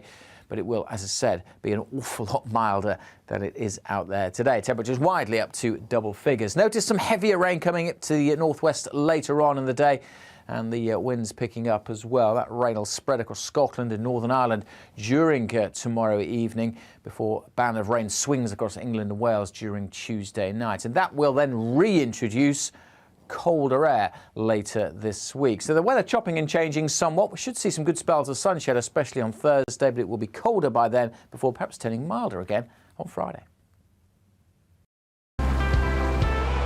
Canary Islands sponsors the weather.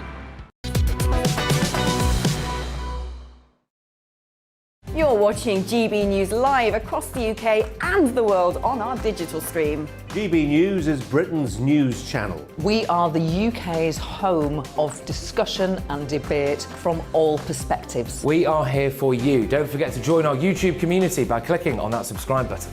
And if you want the GB News app, you can click and catch up on programmes anytime. We love to hear from you, so email us. gbviews@gbnews.com.